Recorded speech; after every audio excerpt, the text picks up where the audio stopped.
We're tracking temperatures back towards the upper 90s this afternoon.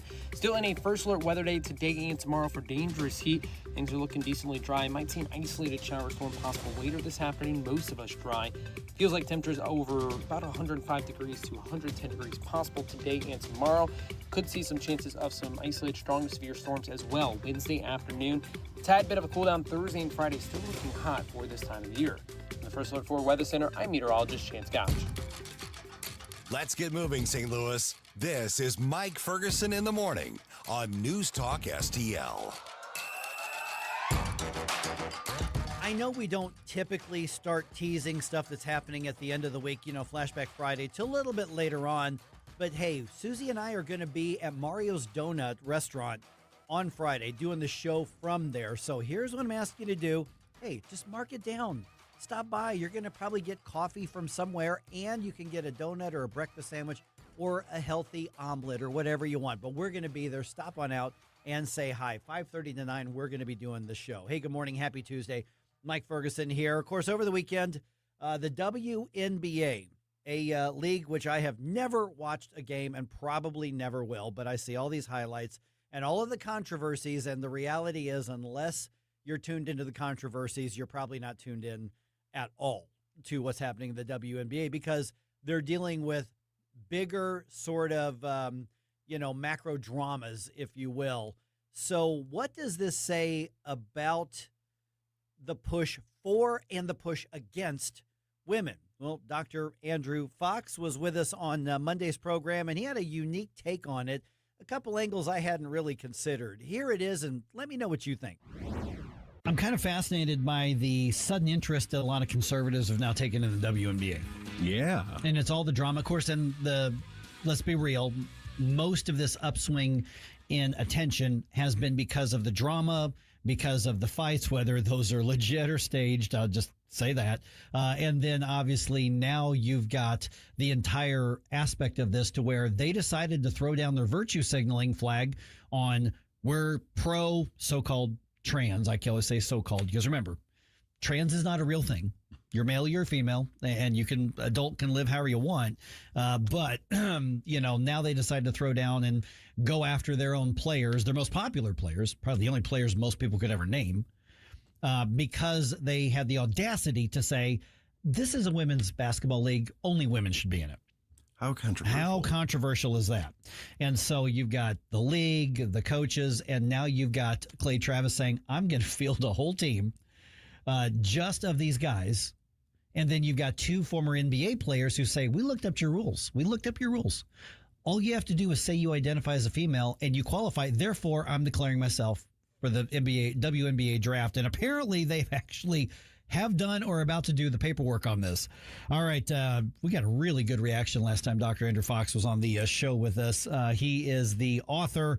You want to see the book. It's called Truth in the Age of Applause, How Stupidity is Ruining the American Dream. And when we talk about stupidity ruining the American dream, I don't know if this is specifically covered in your book. I don't recall it in there, Andrew, but this seems to encapsulate what we're looking at right now with the WNBA.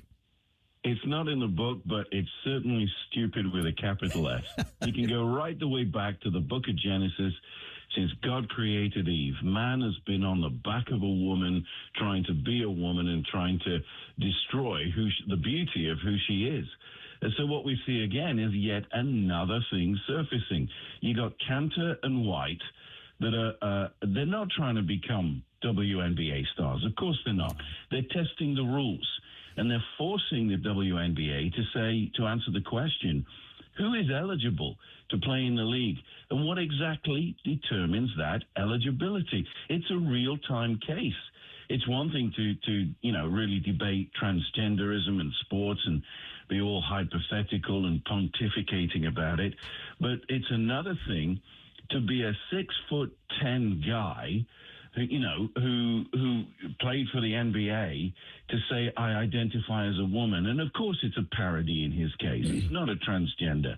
He's forcing them to answer the question, okay, I'm declaring for the WNBA draft. Now tell me, am I eligible or not? That is the question, to quote Shakespeare, is am I eligible to be or not to be? Do you recognize me as a woman? A 6'10", strapping, broad-shouldered guy.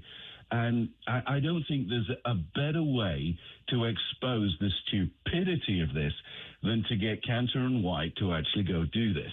Now, one of the things that I think is the amazing stupidity is that I don't think the reaction from these two former NBA players or from Clay Travis or any of the others would have ever happened had the WNBA had they not decided to do the extreme virtue signaling and make their case and throw down on which side of the cultural debate that they're on and try to make that a marketing point. And now they've been burned by it because overall, over history, there's been activism in sports. You know, we can go back to look at different elements of that, back to the civil rights movement.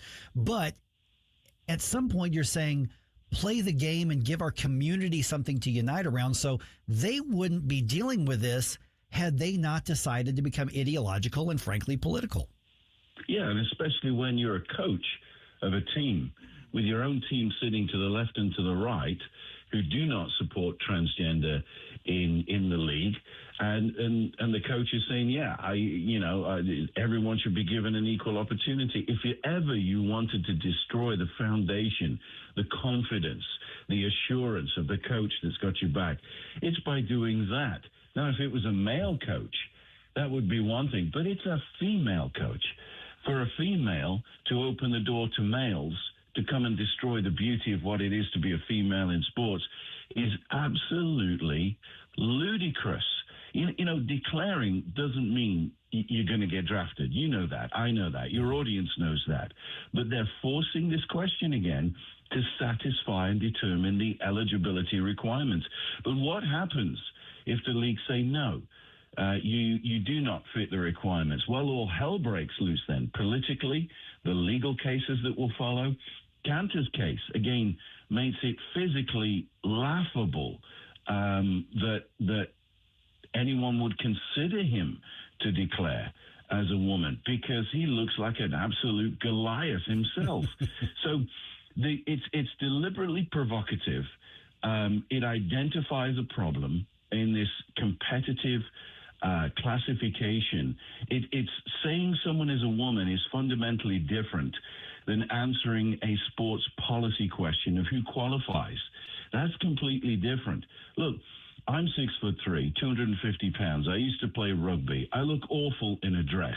And the last time I wore a dress was actually a Scottish kilt. And I even look pretty bad doing that. And I also wear a beard. And so it's not a question of identity. It's policy. And I love it that Cantor and White have said, we've read your rules and we're going to now challenge your rules. And if they're rejected in declaring for the WNBA, you've got to ask the question, why? Explain your rules then. Is eligibility based on sex, gender identity, puberty, hormones, whether we shave our beards or not? What is it actually based on? And so I love the parody, but I can see what's coming down the line. You are going to get a whole bunch of LGBTQ, sports players that start to declare for men's sports now. Well, I would say bring it on, and then go crush them on the field and go visit them in hospital. We are visiting with Andrew Fox. The book the Dr. Fox wrote is Truth in the Age of Applause, How Stupidity is Ruining the American Dream. Okay, let's get into the why this matters sort of situation. You're obviously touching on this. I want to follow up. You know, this is a big drama. This is almost, I'm starting to think, honestly, the WNBA is focusing on all these conflicts because otherwise I think there's a lot of people who wouldn't watch them whatsoever. But why does this matter? When you look outside of the WNBA itself, you look outside of that capsule, what are some of the residual effects for young women or for women's sports or just other areas of society that this could ripple into because of the stupid way that this league and their supporters are handling it? I think if you ask that question to a group of fourth grade students, and I in Texas, this week is where students go back to school. If you ask fresh-faced fourth grade students that question, they would say, because women are mummies and they give birth to babies and they look after us and they're different than daddies. And just to answer that question on a childlike level, and then go up a few grades until you get to college and ask the same question to the students, because, women are beautiful. When a man tries to be a woman, they're not so beautiful on that aesthetic level. But on a serious level, it goes back to, why are we destroying the beauty of what it is to be a woman? A woman is an utterly unique object. Shakespearean commentator, Shakespeare himself, Dickens in the characters that he wrote, Lord Byron, C.S. Lewis, Tolkien. You go to all the classic authors, and they describe a woman as alluring and beautiful and different and worth pursuing. Why then should we steal that from them and pretend to be women? Look at it poetically, philosophically, biologically, scientifically, or again on a fourth grade level. It's ludicrous while these things should happen. And I think that Rapone on the USA soccer team, to be honest, I think she should keep her mouth shut. Mm-hmm. She's proved a point. I posted on my own X account, Sophie Cunningham looks beautiful, looks like a woman. Rapone, she looks like my grandma. There's a point where what you believe on the inside starts to show on your face. And they say you deserve the face you have.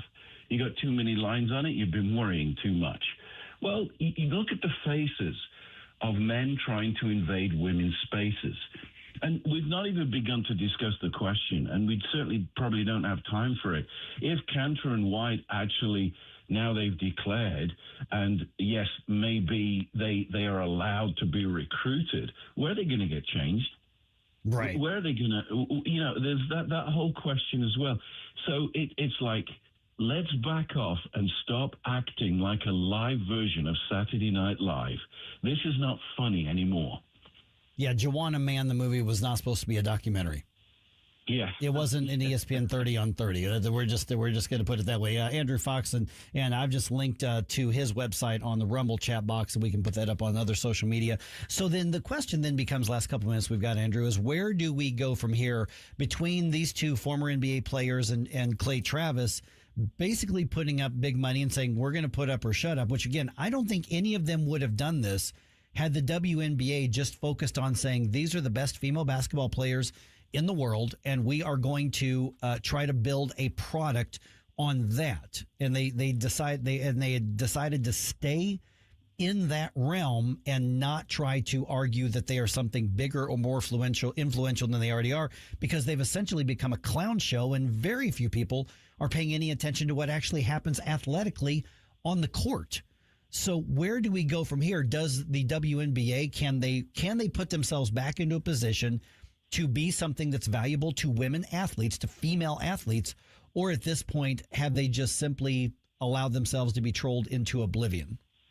Well, I hope so. The simple answer is I hope so. And I would guarantee there are some backdoor conversations between Sophie Cunningham, Caitlin Clark, and others, and Cantor, White, and others, private phone calls to say these strapping, gigantic male basketball players saying to these girls, we've got your back.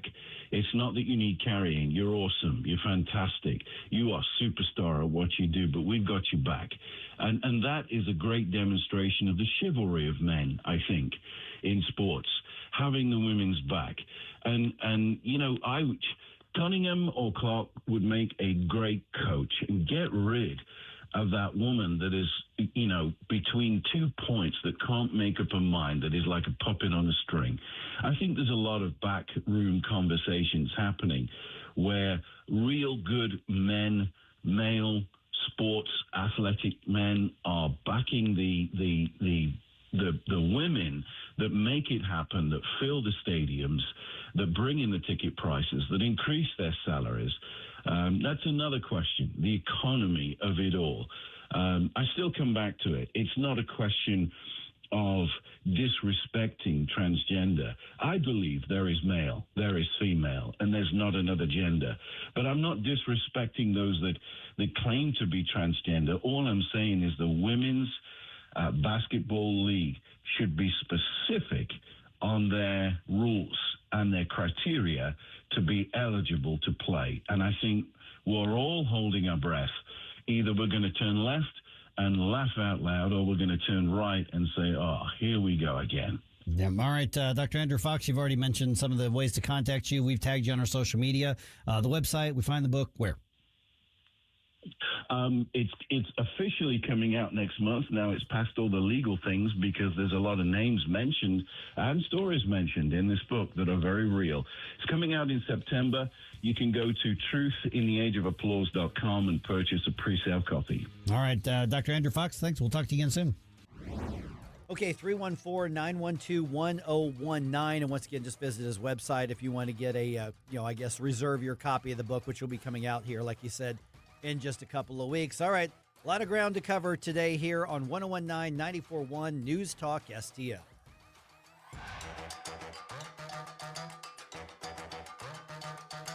If you have a phone, you have a radio. Download the all-new NewsTalk STL app. Love the all-new NewsTalk STL app. On my way to work in the morning. Usually I'm in the car. I listen on the app in my car every morning going to work. Download the NewsTalk STL app and listen anytime, anywhere. Tim Jones and Chris Arps in the afternoon. Andrew Krepushets, CEO of Red Balloon and the new military hire. Well, it turns out for veterans, many of the skills, knowledge, and abilities that they've achieved while protecting our freedom don't line up with the keywords that corporations are looking for. So it's not actually a skill gap, it's a translation gap. So they are using different words for their skills than the corporations are looking for. Tim Jones and Chris Arps, weekdays at 4 on NewsTalk STL. What's the best way to get rid of a timeshare that you don't want? Call the Timeshare Exit Hotline. We're a group of attorneys that help customers legally exit their timeshares. It's an easy process. We guarantee results or you pay nothing. Exit your timeshare today. Call now. 800-524-1641. 800-524-1641. That's 800-524-1641. Is diabetes keeping you from enjoying life's special moments? At U.S. Med, we understand the challenges you face, and we're here to help. With U.S. Med, I can finally manage my diabetes without it managing me. U.S. Med offers a wide range of services to simplify your diabetes care. Personalized care plans, convenient access to cutting-edge diabetes tech, and knowledgeable support. Plus, we'll check your insurance so your diabetes care may be covered at little or no cost to you. With U.S. Med, I feel confident and control of my diabetes. I can finally live my life to the fullest. Don't let diabetes hold you back. Choose U.S. Med and experience better birthdays, better adventures, better anniversaries, and better everything. Call now. U.S. Med. Better service, better care. 800-515-2380. 800-515-2380. 800-515-2380. That's 800-515-2380. Streaming TV is where it's at. It's not about cutting the cord anymore. That's old news. It's all about your customized TV options. With the best and cheapest high-speed internet and your own TV subscriptions, we've got your dream TV lineup. Between wired and satellite internet and TV, you now have tons of options. Save money and get more internet speed and better TV today by calling the Whole Home Connect. We scan your location and offer you the best TV and internet options. And we always have specials and promotions. So when you call, ask about that. Take 5 minutes of your time, make this free call now, and learn how to save money and get better internet and TV for your home anywhere in the U.S. Make this simple and free call now. 800-257-1632. 800-257-1632. 800-257-1632. That's 800-257-1632.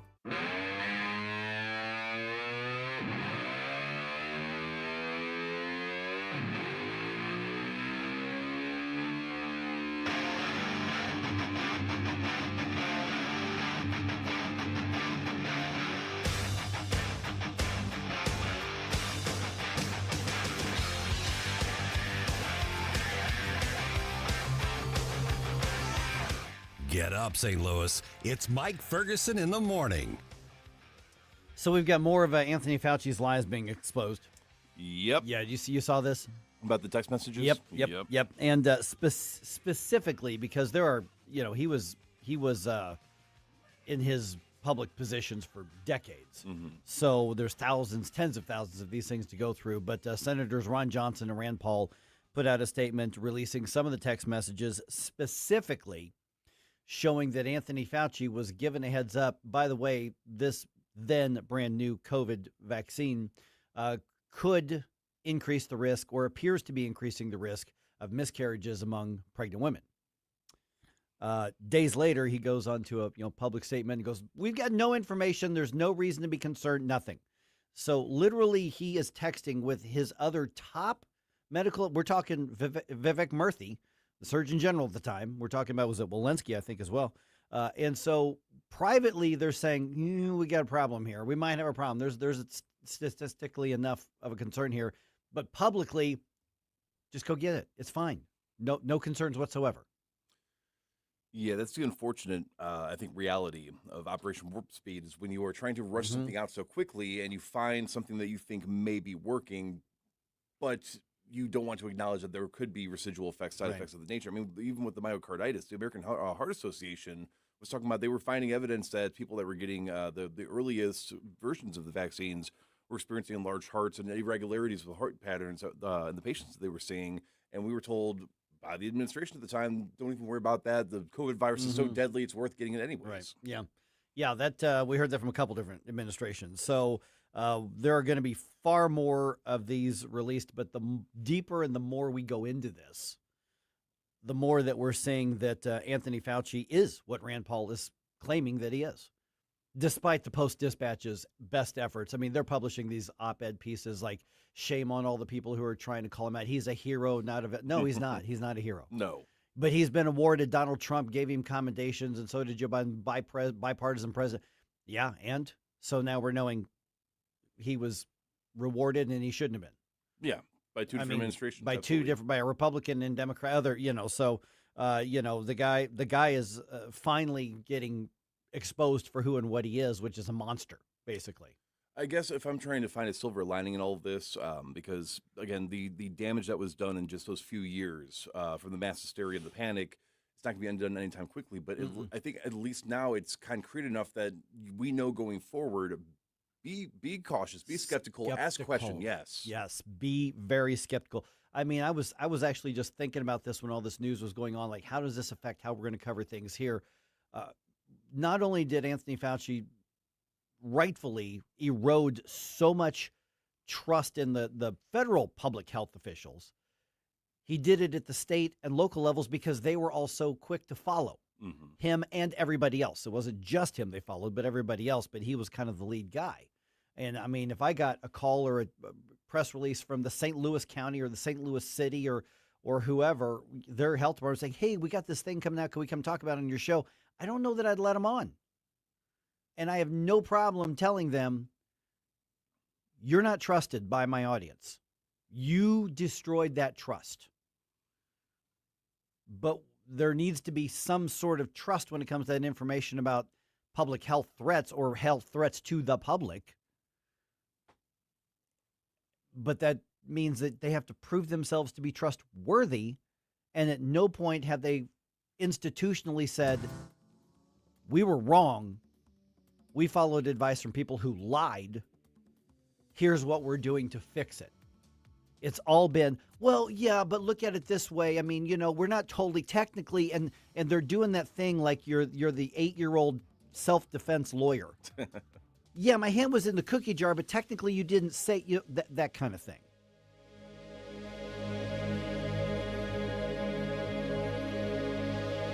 Calling all patriots. Join the St. Louis County Republicans for the annual Lincoln Reagan Day Dinner, Saturday, September 19th at River City Casino. Our keynote speaker, Newsmax personality, Rob Carson. Enjoy a full night of fun and information alongside state and local officials and candidates. It's an evening you won't want to miss. Dinner and program, just $75. For tickets, email reneeartman@hotmail.com or call 314-398-6667. Lower your car payment today. Lower your car payment today. Yes, you heard us right. You can lower your car payment right now by making this free call and save up to $1,400 a year on your current car payments. Think about your current car payment right now. What's that costing you per year? Now think about what it would be like to put an extra $1,400 back in your pocket. That's the average savings our customers experience. We can help you drive the same car and pay less every month by lowering your car payment's interest rate to as low as 4.67%. At Rate Genius, we can work with you to refinance any car payment. If you qualify, it costs you nothing to find out how you can lower your car payment. To learn more, call this number right now. 800-493-5670. 800-493-5670. 800-493-5670. That's 800-493-5670. Do you owe the IRS $10,000 or more in back taxes? Are you being audited or investigated? Has the IRS sent you a letter demanding payment? You may not owe what they claim. Make this free call to the tax doctor now. Let them negotiate with the IRS on your behalf. 800-240-4586. 800-240-4586. That's 800-240-4586. How can you measure the value of education-based athletics? Well, the value is in what makes it invaluable. That's because school sports aren't just about winning. They're about learning and growing. School sports aren't just about gaining trophies and accolades. They're about learning life lessons, bringing a whole community together, developing character and integrity, having coaches who mentor you, and teammates who become lifelong friends. And you can't put a price on any of that. That's what makes education-based athletics invaluable.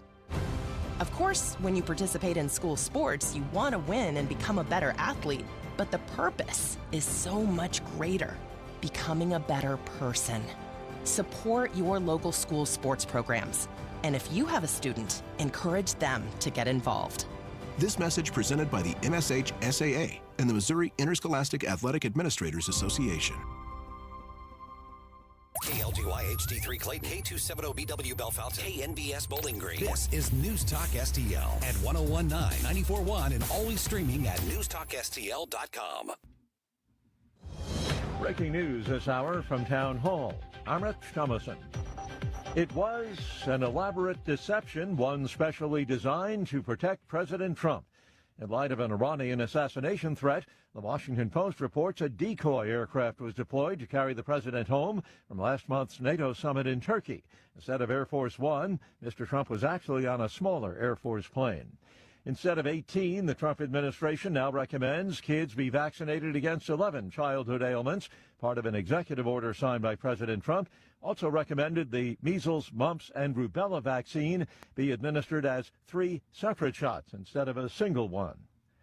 111 and counting, the death toll from the latest earthquake to strike South America. Search teams dug through the rubble in Cali, Colombia, after a 7.4 magnitude earthquake struck, collapsing hundreds of buildings. By Monday afternoon, people had begun reporting their loved ones missing on digital databases. One listed more than 2,000, the number steadily climbing.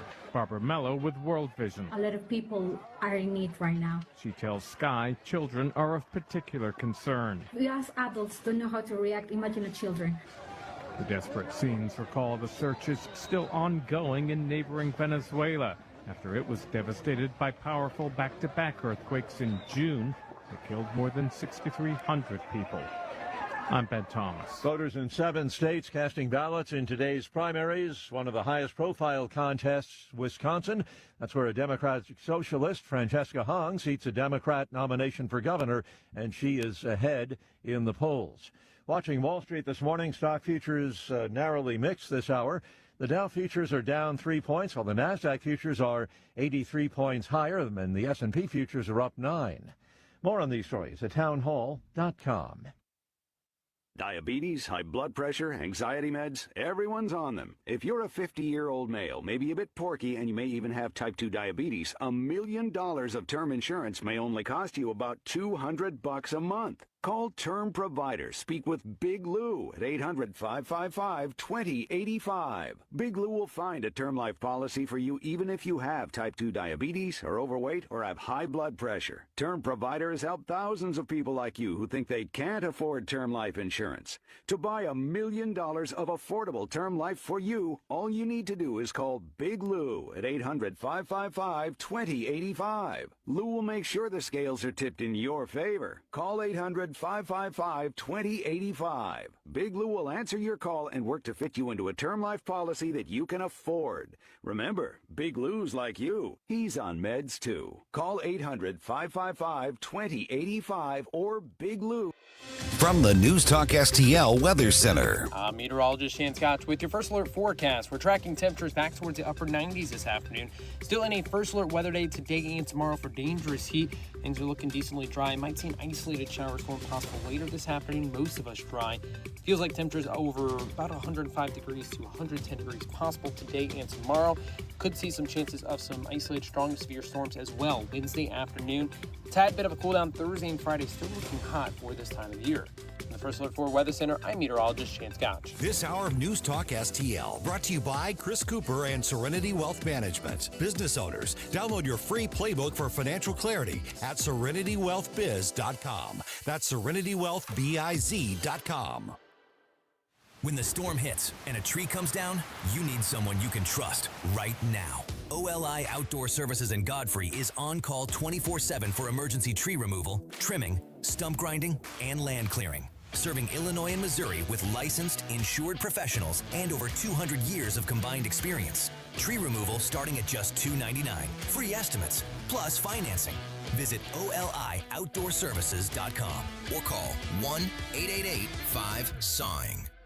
Hey, Jamie Ullman here for Window World. Did you know that Window World offers a lifetime warranty that covers all parts, glass breakage, and labor? They are one of the only 2 replacement windows with the Good Housekeeping seal of approval. Window World St. Louis has been owned and operated by a group of born and raised St. Louis residents for more than 23 years, and now Window World is offering 36 months, same as cash financing with approved credit. Call them today, 800-GET-WINDOWS for a free in-home, no-pressure estimate. That's Window World at 800-GET-WINDOWS.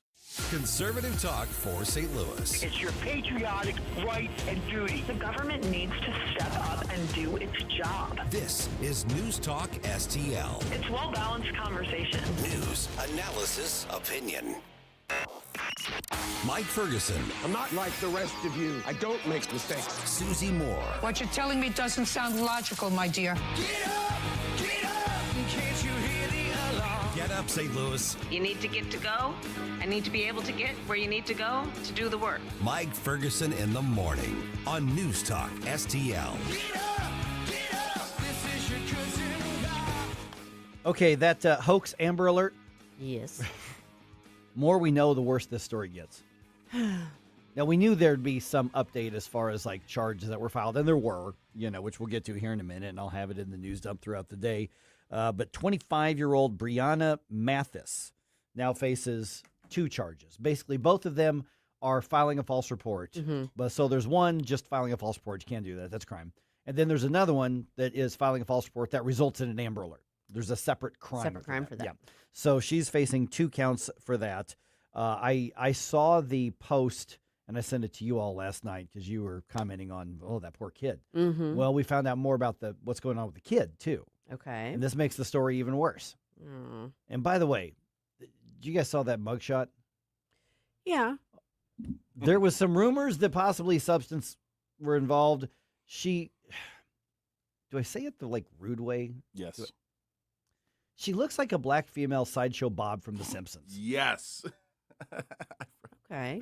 Okay. I mean, and the hair's all super crazy and it's all the different directions. And Same I'm like, color hair, if Sideshow Bob were black and a female, that's what she looks like.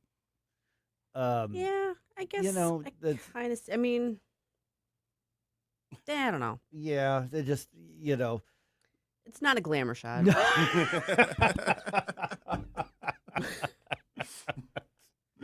Oh, I guess. I don't know. Now, the only reason I think we can laugh is because everybody's safe. But this is a horrible situation. That's what I mean. I feel bad about the Right. situation. Like, And so we figured out early on that she reported a vehicle stolen that wasn't even hers. So she and the guy, like, they had some kind of conversation or encounter, and he told her, like, get away from me, get out of my car, according to the police. This is what they're saying. He kicked her out, like, get away from me. And whatever happened from there, she got mad, called and said he stole her car. Well, it was his truck or whatever it was. It was his vehicle. it was a Dodge Charger. Dodge Charger, yes. So she reported that stolen when the guy who owns it is driving it. It's his. And she said, my baby is in there. We don't know whether it's a son or daughter that she has, but she has a child. She does have a small child that was taken away from her in January. So she doesn't even have custody of the child. Which might be for the best. It is, yeah, sounds like it. And they quickly found the child safe with relatives up in Lincoln County. Okay. After being removed from her custody. Yeah. So. Oh, boy. Yeah. You know, obviously there are going to be criminal charges and prosecution, but part of me, that my empathetic part is like, you know, this young woman needs help. Oh, clearly. Yeah, and I hope she gets it. I hope that this is an opportunity for her to actually turn things around, because things are clearly sideways. Yeah, because she's going to be famous here for a day or so, and then we'll move on to other news stories after that. Yeah, you know, I was going to say a day might be generous. I suspect people are going to move on pretty quickly, but obviously she's not in a good spot.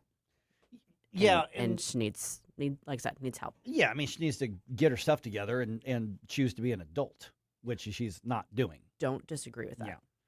Yeah. I mean, do we know, like, has she released any statement or like anything about what was the intended outcome in her mind here?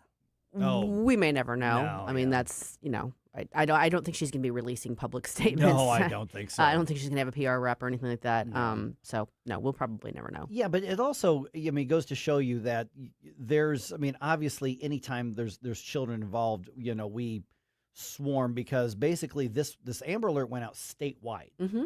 You know, because the time of day, the fact that that was reported that they thought he was either on I-70 or 40 or so wherever. Get someplace pretty quick. You get that, and now we've had multiple cases where all hands on deck. Mm-hmm. And we talked about this yesterday. All hands on deck. Turns out, oh, never mind, it was a hoax. And then the people who are really going to be hurt is that child who's abducted down the road. And we hear Amber Alert, all hands on deck, and most people go, probably another one of those hoaxes. Right. You know, because of crazy people like this. Like I said, it's the proverbial boy who cried wolf situation. Yeah, and we've had that a number of times. Yeah. I mean, I think already people are somewhat, you know, not inclined to pay too much attention to it. I'm somebody who, if it wakes me up, which it didn't for some reason the other night, but if I see the alert, I'm actually going to look at the vehicle description just so I have it in my head. Right. I'm not going to go searching. Right. But if I just and when they put them up on like the LED billboards on the highways, that's helpful. It is helpful, and it's one of those things. It's like, okay, well, it's good to have that information just in case, because you never know. You might be the person that drives by the Walmart parking lot and goes, "Wait, there's that vehicle." That kind of looks like that thing, and that's why these are, you know, a good thing. Mm-hmm. But when people abuse the circumstances, then it's counterproductive. Now, I have no idea if the driver, the owner of the vehicle, and this Brianna Mathis have any sort of like friendship or relationship. I have no idea. He told her to get lost, and that's where it all started. But I don't know anything about the guy, but I know in this situation, how ridiculously unfair to that guy. Because so he hears about it apparently, or somebody was texting or calling him like, dude.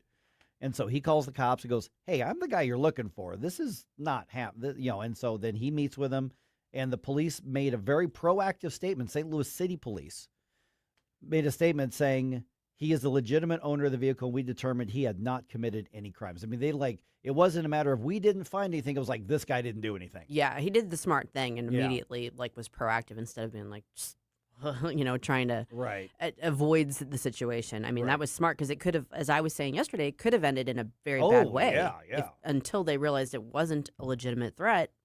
Yeah. He could have been in a very bad spot himself. So a crazy chick's accusation potentially puts this guy in a situation where he's got to navigate it smartly. Mm-hmm. And so suddenly, he's out wanted man number one. He didn't do anything wrong. Scary. Yeah. Man. Well, and that's why there need to be criminal repercussions when people make false reports. Yeah. I mean, because of this. Exactly. And you still know goes through people's heads. I mean, just, as she's calling 911 and then telling cops this. And I mean, what's going through your head to say, oh, they'll never figure this out. I'm way ahead of them. I don't think it's even that. I suspect it's just sort of like blind rage type situation where you just want to lash out and you just think, I can cause problems in the immediate future for this person and I'm mad. So I'm just going to do it. Yeah, that could be. Yeah, I could see that. Yeah. There are people that they get so worked up about something, especially, again, when substances are involved, that you want to lash out at somebody that, you're the first person that catches my gaze, but there is a condition called a histrionic personality disorder. And the consistent themes of that is to constantly basically lie for the sake of getting attention, to make yourself always get sympathy, to get yourself always have be a victim in some ways. And it's characterized by sometimes behaviors like this. So I'm not obviously a professional, so I can't diagnose her, but that is a legitimate condition that a lot of people are undiagnosed with, but results in people thinking, hey, I could get a little bit of attention if I accuse that person of something, and then it's false allegation. They won't get in trouble, but then I get to be in the media, right? Yeah, I mean, there's people that just, even without a formal diagnosis, just kind of either thrive on the drama. Yep. There's all kinds of reasons why someone may not be in their right mind and choose to do things that don't make sense to the rational person. Whatever was going on with this gal, I'm glad that there are going to be criminal charges, but I hope that also gives her an opportunity to get herself straightened out. Yeah. Okay, other things going on last couple minutes here. We've got more primary elections today. Yeah. Vermont, Connecticut, Minnesota, Wisconsin. Yes. More eyes are probably on Wisconsin than I think Wisconsin and maybe a little bit of Minnesota, but for sure Wisconsin because of Francesca Hong. Right. She got some splaining to do. She's an odd one, that one. So yeah, we're definitely gonna be following those at Red State. I know we'll have a live results thread up and following along what happens there. Yeah. We're kind of in the the home stretch of the primaries. I think this is the last of the ones that maybe the Republicans are going to be particularly interested in. Alaska, I think, is today too. Is that today? I think so. Okay. But of course, they've got ranked choice voting, right? And they've got the 2 Dan Sullivans. So who knows what's going to happen with that? But that is funny too. I mean, both. That's literally both their legal names. I mean, that's but I mean, the Democrats ran a fake Dan Sullivan to mess with the incumbent Dan Sullivan Right. intentionally. Yeah, but I mean, he's not fake. I mean, that's his name. They just found a guy whose name is Dan Sullivan. Correct, but he's running as to confuse people. He's not running because he legitimately thinks he's going to become the next senator. Right. That's the point. Oh man. But there's a couple more, but they're all in very blue jurisdictions. Yeah. So So those are the ones to watch. I'm sure we'll have a few updates tomorrow as well, because especially this Wisconsin one, it's interesting to see what's going to happen. What's going to happen there? It will be. Well, add the St. Louis County to the list of governments that are now looking at changing the rules when it comes to data centers. We will update you on that at 6:20. Destination, making cold mind to fight your war. Stop it right now. I have had enough of this. Turn my eyes to your indifference. Hey guys, Susie Moore here for the team at Mattress Dogs. You know that I love rescue dogs. I was excited to find a locally and family-owned mattress store that loves dogs as much as I do. Their mission is simple: to help families sleep better with honest advice, premium products, and exceptional service. Today, Mattress Dogs has grown to 5 locations around the St. Louis area, offering the latest sleep technologies and America's most trusted brands, all under one roof. Now's the perfect time to visit during the biggest sale of the year, their Labor Day sale. Save thousands on Tempur-Pedic, Beautyrest Black, Sealy Posturepedic, King Coil, and many more. Plus, you can take advantage of savings of up to 70% off retail on select clearance mattresses while the inventory lasts. And because every member of the family deserves great sleep, they also carry premium orthopedic dog beds for your best friend. Visit any of their 5 Mattress Dogs locations or shop online today at mattressdogs.com. That's mattressdogzzz.com. Better sleep for the whole family starts here.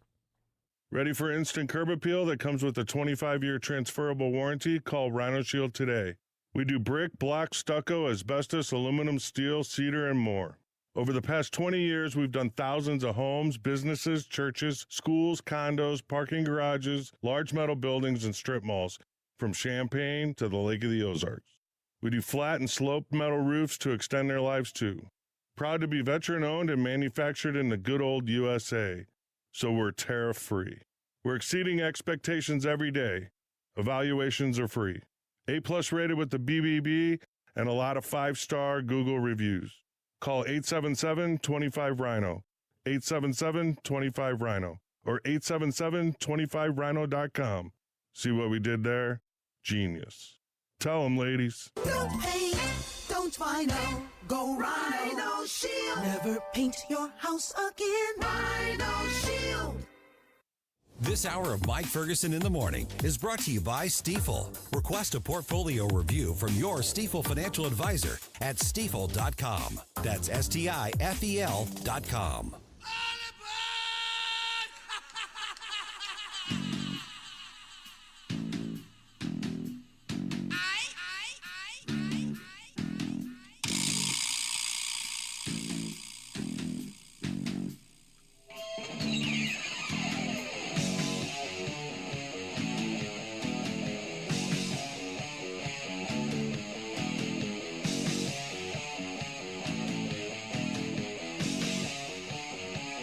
Let's get back to all this madcap mayhem with Mike Ferguson in the morning. But don't forget, stick around for Jones and Arps every Monday through Friday, 4 to 6 p.m. I'm going to get all like campy and like rural and country. Okay. You can't throw a rock around here without hitting a data center controversy. Okay. And it doesn't really ring. I don't think that one holds doesn't up. work for you, I don't Mike. think that one worked, yeah. And I don't think that worked, yeah. True, it didn't work. All right.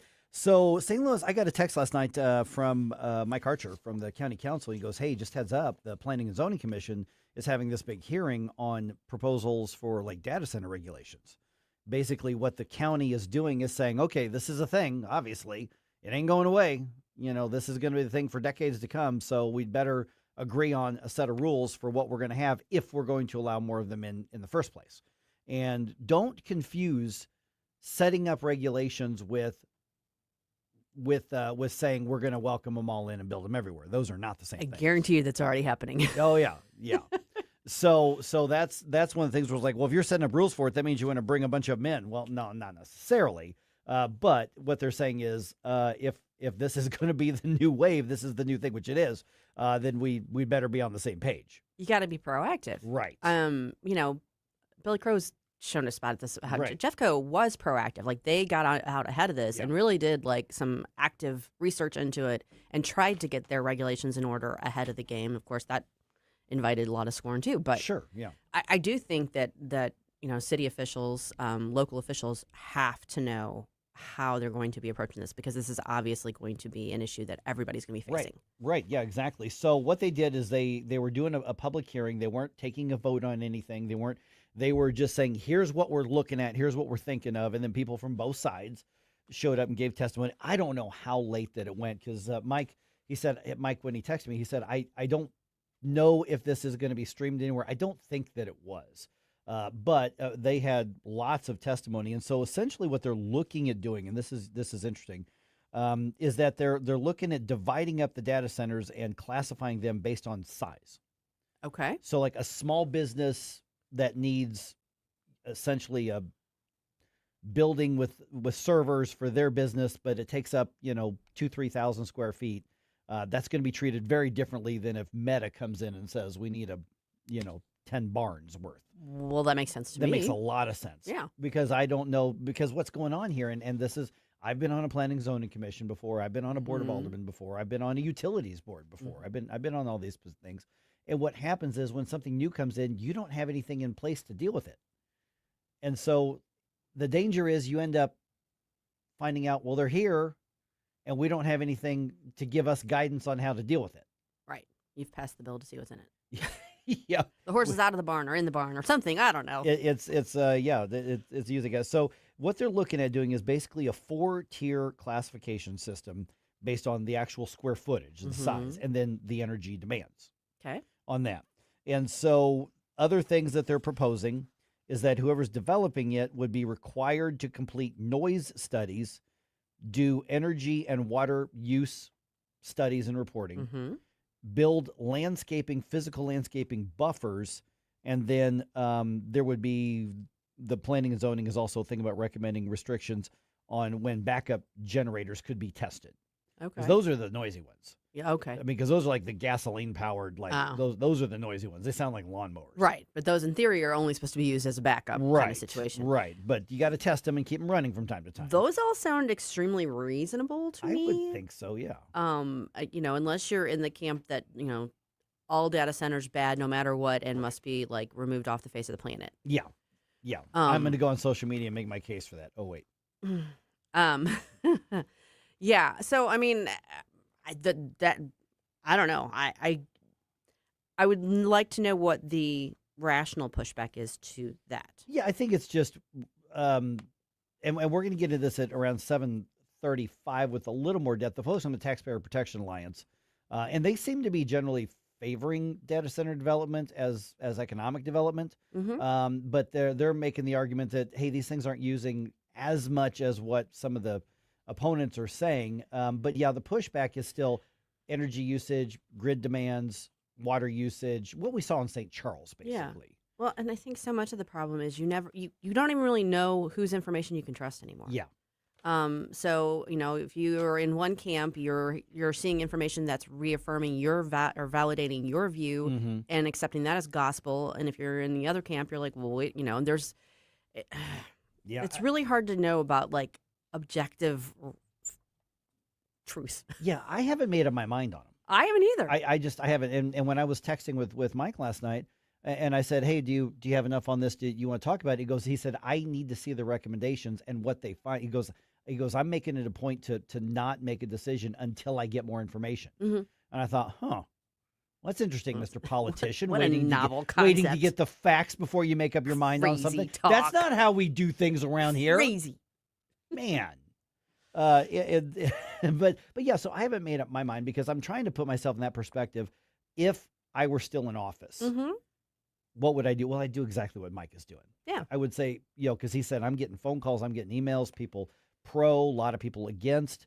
And that's what you're supposed to do. You're supposed to contact your elected representatives to do that. And he said, I want to hear what the planning and zoning comes up with and what they look at and whether I think it's good. And so that's a perfectly reasonable, right way to do that. It is. I'm going to bring something up that maybe is going to set off a whole thing.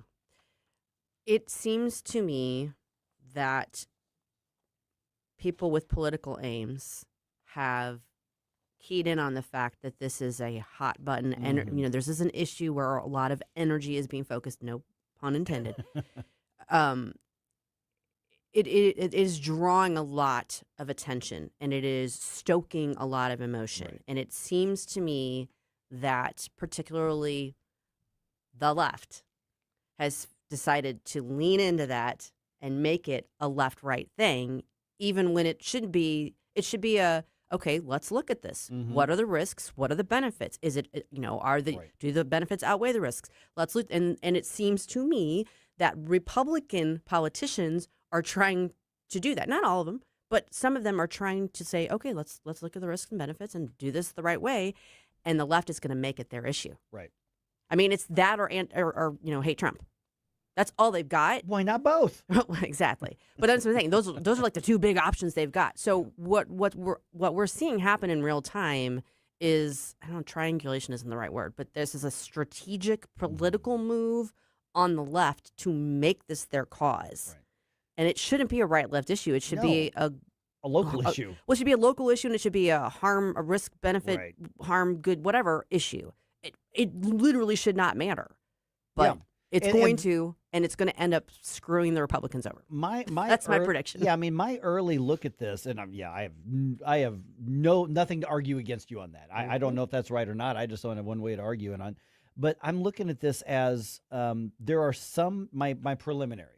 There are some areas where, well, that makes sense. You could put it there. You can't use the land for anything else. Right. Kind of areas. And there's other things like, it doesn't make any sense to do that. There are going to be, for instance, one of the proposals that they're writing in that we do know they're going to suggest is under no circumstances should there ever be allowed a variance to allow it in or next to a residential area.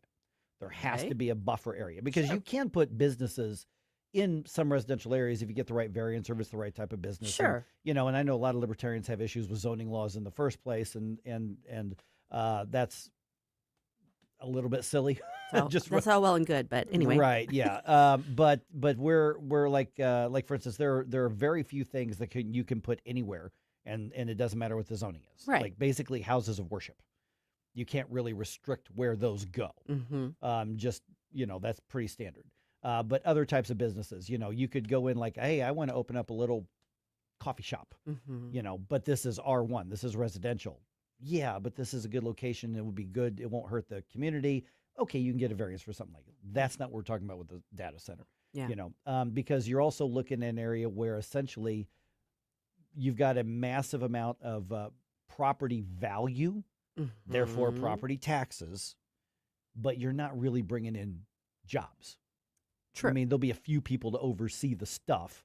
Mostly it's just the robots. It's the robots and then somebody to watch the screens and then go maintain if something I mean, there's going to be the initial happens. construction Right. jobs, but that's then that'll that's be huge, temporary, right? but very short term. And so you've got the secondary discussion, as in, okay, but if you're going to allow these things to go in there, don't give them a bunch of incentives and breaks. Exactly. And I'm like, no, yeah, don't give them any incentives, because what you're doing that is whole having practice needs to stop, just in general. 100% agree on that. And so that's where they're doing. So what they're going to do is they're going to come up with their suggestions, and then they send it to the county council. Like I said, the county council will decide what to do with it.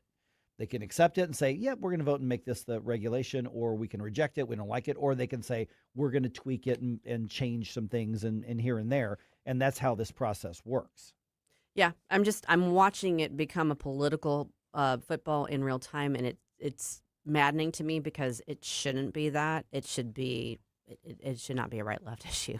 Yeah, I mean, this just should be, is this good or bad for our areas? And I think the answer can be in some areas.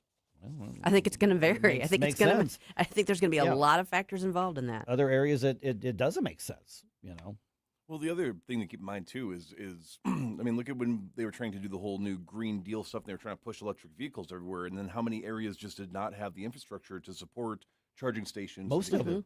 And so we were literally most of them. Brown out some blackouts across some of these areas. I mean, I'm looking at one of these proposals for a data center from what's his name?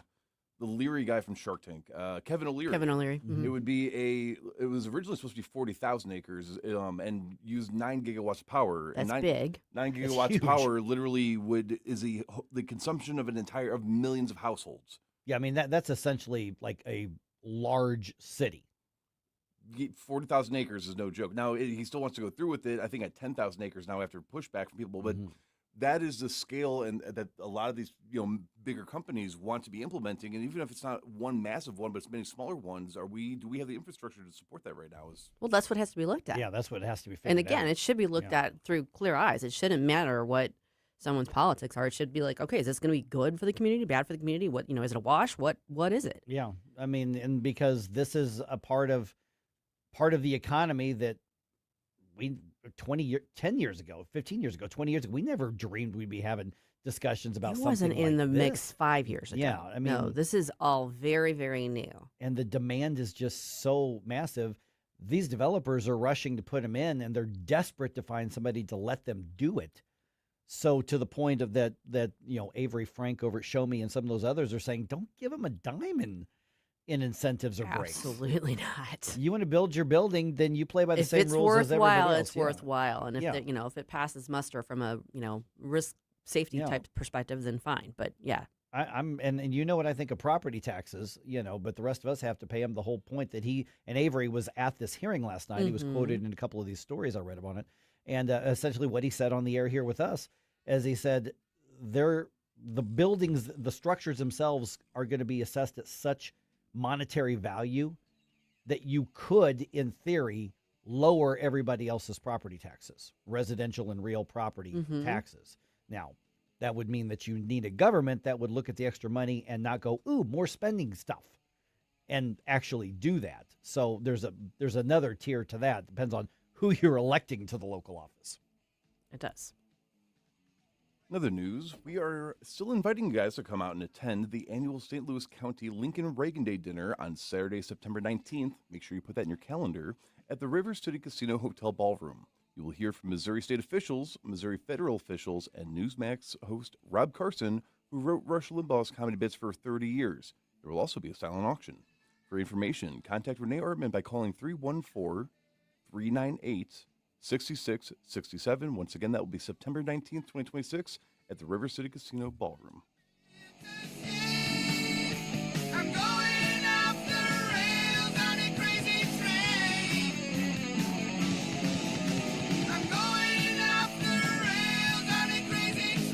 Tim Jones and Chris Arps in the afternoon. Producer Joey V here. Prop U went down in St. Louis County last Tuesday. Now Sam Page is saying police officers need to be fired. We'll get David Stokes' thoughts at 4:25. Tim Jones and Chris Arps. Weekdays at 4 on News Talk STL.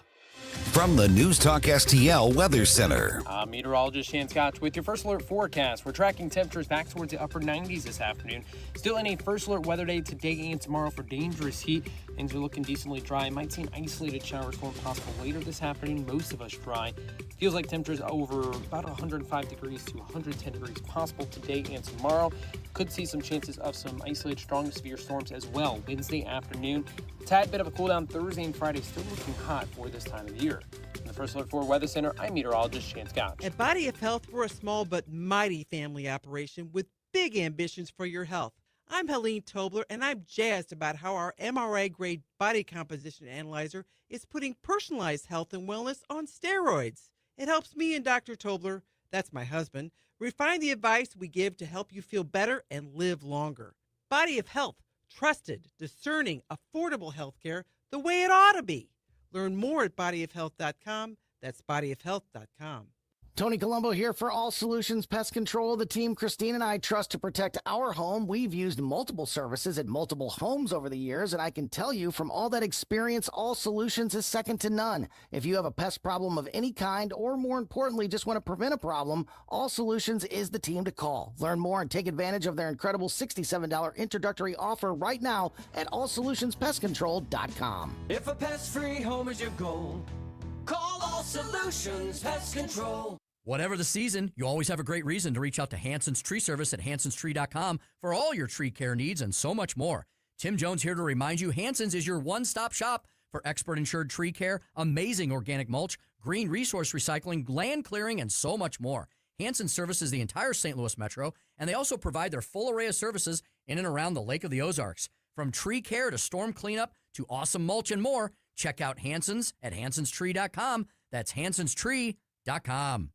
Free speech is alive and well in America right here. It's about time somebody stood up for true American values. What this country needs is some backbone. Finally, a president who wants to make real change. 101.9 and 94.1 News Talk STL.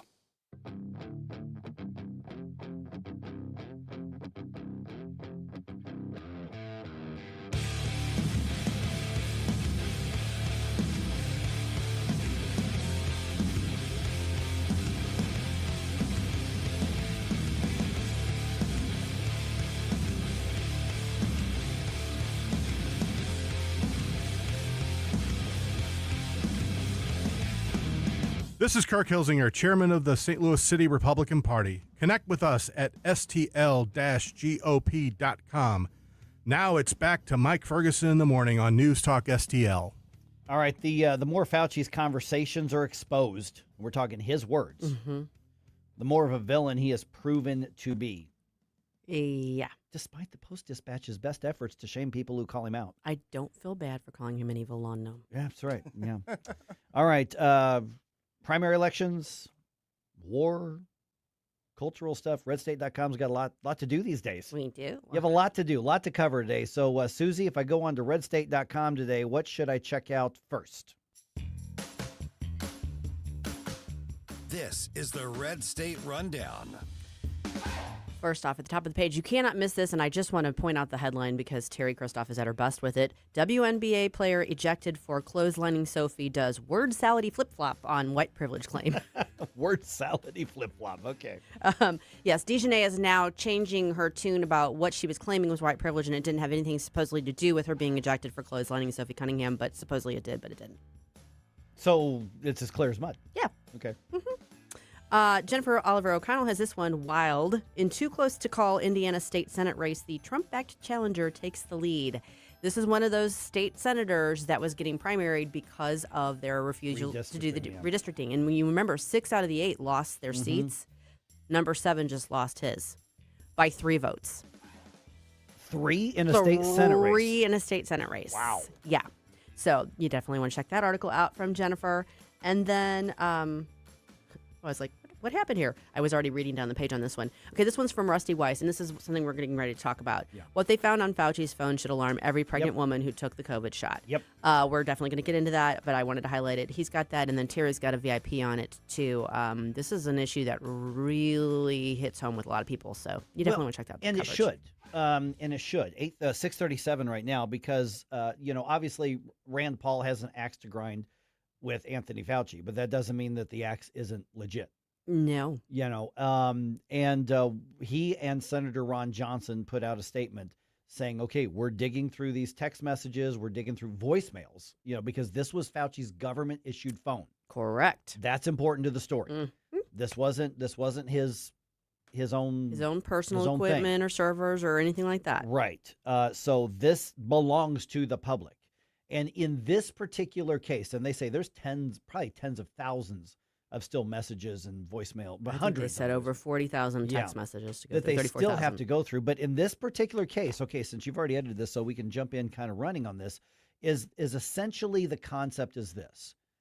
Fauci was texting with then Surgeon General Vivek Murthy. Was it Walensky? He was Rochelle Walensky Walensky at the CDC, acknowledging, saying, hey, basically, and I'm going to paraphrase like crazy here, heads up, it looks like there's an issue with first trimester pregnancies and miscarriages and the COVID vaccine. As in, here's concerning information that we're seeing this with miscarriages. Days later, Fauci is in public saying, there's nothing, be confident, go ahead and take it. There's no reason to worry. We have no information, nothing that supports that. Maybe did I paraphrase that fairly? I can read it for you right now. Let's do that. This is one of the text messages, and all of a sudden my eye is blurry. I asked around a bit more, and another issue came up that you need to be aware of. Since many people have a significant cytokine storm and fever after the second dose, this theoretically could be associated with miscarriage in the first trimester. That's from Fauci. That's from Fauci. Literally, Fauci's texting that. Yes. And then let me get his exact quote then, because I found the article on Newsmax, and then I followed it to Senator Johnson and Rand Paul's statements. Days later, let me just read this from the Newsmax article. Text messages obtained from the government-issued cell phone of Dr. Anthony Fauci show the former director of the National Institute of Allergy and Infectious Diseases privately raised the possibility that a reaction to the COVID-19 vaccine could theoretically be associated with miscarriages. Days later, he publicly said regulators had found, quoting, no red flags involving pregnant women. And those messages released by Senators Rand Paul and Ron Johnson were among more than 34,000 text messages obtained by the Senate Homeland Security and Governmental Affairs Committee, which Rand Paul chairs. That government-issued iPhone also contains over 522 voicemails. So Paul and Johnson said in a news release that only 3 contacts were listed. All the other messages were identified only with phone numbers rather than contact names. So basically, they've got a lot of digging that they need to do. And they said it's too early to determine whether or not any data was deleted. And Senator Johnson was talking about this on Carl Higby's show on Frontline on Newsmax. And so it's not even a matter so much of, well, we just didn't have a lot of information. It was, we have something that indicates there might be an issue. I'm going to go out and publicly say there's no issue. Don't worry. Keep doing it. Right. And, here's the thing. If you're not sure one way or the other, say that. Then you need to say that. Yeah, say that. And people can still make that choice, but then they have the information to make that choice. Women in particular were reassured over and over again that this was safe. Yeah.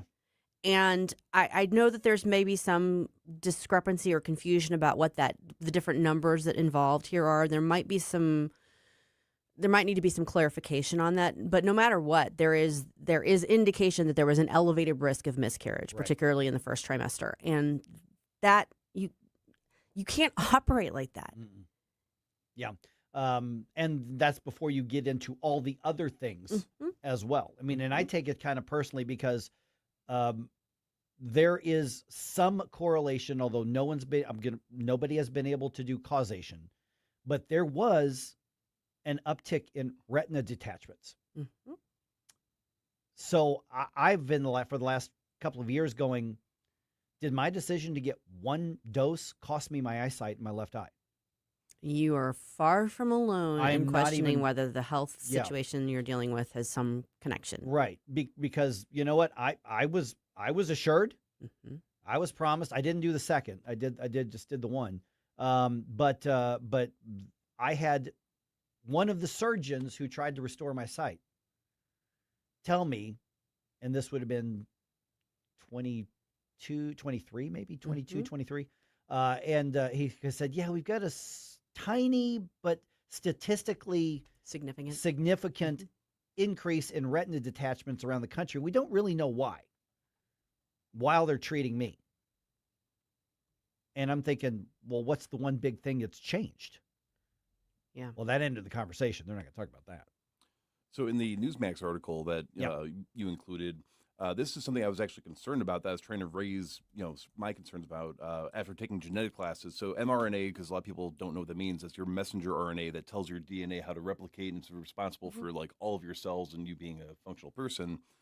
Vivek Murthy apparently brought up the issue that they were hearing about the concerns regarding mRNA, the mRNA vaccine causing mutations in developing fetuses as well. So it's not just the physical health effects of the mother. I mean, there are potentially however many babies out there that were specifically caused to have birth defects or any other mutations because of this vaccine. Well, and let's be as generous as we can possibly believe. We do 5 or 10 years of research on this, and we determine, you know what, it was another variable. Now, I don't think that's going to be what happens, but let's just say that that's what happens. To your point, Susie, when you know that something is altering and there's an elevated chance, no matter how small the elevation is, tell us. Right before you got in, Jerome and I were talking about the erosion on how many people have decided to not trust so-called public health officials. Well, they did that to themselves. Exactly. And I was doing, I do these mental exercises. How am I going to handle different things on this show? Because this is my vocation. This is what I do. And I heard some news report on some, I think it was the cyclo whatever exploding cytokine explosion. The cyclospora. Right. The bad lettuce. The salad. The bad lettuce. The salad diarrhea. Yeah. And I'm thinking, okay, what happens if I get a call from, say, the St. Louis County Health Department? Hey, Mike, we need to go on the air and tell people about this. Can we come on and give people some advice and stuff? I don't trust the St. Louis County Health Department. I mean, I get that Faisal Khan left before he came back to the city, but am I in good faith going to put people on the air here as experts and allow them to present themselves as experts when they have never owned up to the damage that they've done and the lies that they told? And yeah, the locals did it too. Yeah. And so, no, even if it's something as simple as, hey, it's flu season, can we come on and tell people to wash their hands? I got that. Don't worry about it. Yeah. We don't need the experts for that one. No, but there is a need for a high trust society, and one of the foundations are things like this, but they're not trustworthy right now because they've never come forward and said, we were wrong. We said things that were not true. Here's what we're doing to rebuild confidence. Here's why here's what we're doing to earn your trust back. And their answer still, and this comes more from the left ideologically, is trust the experts. How dare you? You're still threatening other people. Just let it go. Forget it. Trust them now. Yeah, no one trusts anybody anymore. No, because there's a lot less people who are trustworthy. Absolutely. Done a lot of damage. Yeah. A lot of damage. You know what won't do damage? What won't? Donuts. Of course. There's no damage in donuts. No. There's just good, sugary goodness. And Mike and I are going to be celebrating that fully this Friday out at Mario's on Mugie Road in St. Charles for the morning show. We're going to be there from 5:30 to 9. We want you to stop by Friday, August 14th. Come visit with us. Come have a donut. Come have some coffee. See who might be there because you just never know. There might be some extra special guests. I'm finding it's easier to book guests when I say we've got donuts. It's amazing how well that works. Take a selfie. Do a hashtag. We'll be there. We'll be there. You should be there too. I might even brush my hair and stuff.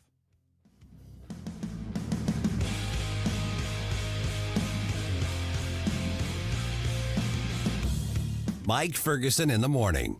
Good news, everyone. The university is bringing me up on disciplinary charges. Wait, that's not good news at all. On News Talk STL. If you have a phone, you have a radio. Download the all-new News Talk STL app. Love the all-new app. And listen anytime, anywhere. Hey, it's Vic Porcelli. We're sitting here with our great friend, Chris Cooper. Hi, Chris. What's going on, Vic? How are you? I hear you wrote another book. This one's an e-book. Is that right? The Business Owner's Playbook for Financial Clarity. So it is a great book for entrepreneurs. It's a very short guide. Give people, business owners, the ability to understand key questions that are important, such as succession planning, legacy planning, getting the IRS out of our pockets, right? Because do you like paying taxes? I do not. I don't think anybody likes paying taxes, right? That just makes sense. And then always talking about protection. And then the other thing from a business owner perspective, what is the biggest asset a business owner has? Probably their business itself, right? We need to make sure we understand what the value of that business is as well. So this new book, I'm sure, is incredibly expensive, right? How much? No, it's a free resource. Oh, it's free. We provide guidance, we provide education because we want to make sure people feel educated and understanding because sometimes you don't know what questions to ask, and we need to make sure we help arm people with information to ask the right question. Reach out to Chris and Stacy today at SerenityWealthNow.com. Investment advice offered through Fortis Capital Advisors, LLC. The Vic Porcelli Show. Perjury is not a thing anymore if you are testifying against Donald Trump. Right, but they're under oath. So was Cassidy Hutchinson. You're right. No. Cassidy Hutchinson was under oath. No, you're right. Saying and she that lied. Donald Trump grabbed the wheel of the beast when she wasn't even in the car. It was hearsay to begin with, and nothing happened to her. Nothing happened to Liz Cheney, who coached her. You're learning my cynicism from me. That's right. That's right. Vic Porcelli, live and local, weekday mornings at 9 on News Talk STL. Connor Roofing. You can count on Connor. Connor Roofing is now a two-time winner of the National Best of the Best Award for customer satisfaction for roofing, storm damage restoration, siding, gutters, both residential and commercial. Please visit ConnorRoofing.com for an estimate. And remember, you can count on Connor. This hour of Mike Ferguson in the Morning is brought to you by Stifel. Request a portfolio review from your Stifel financial advisor at Stifel.com. That's STIFEL.com.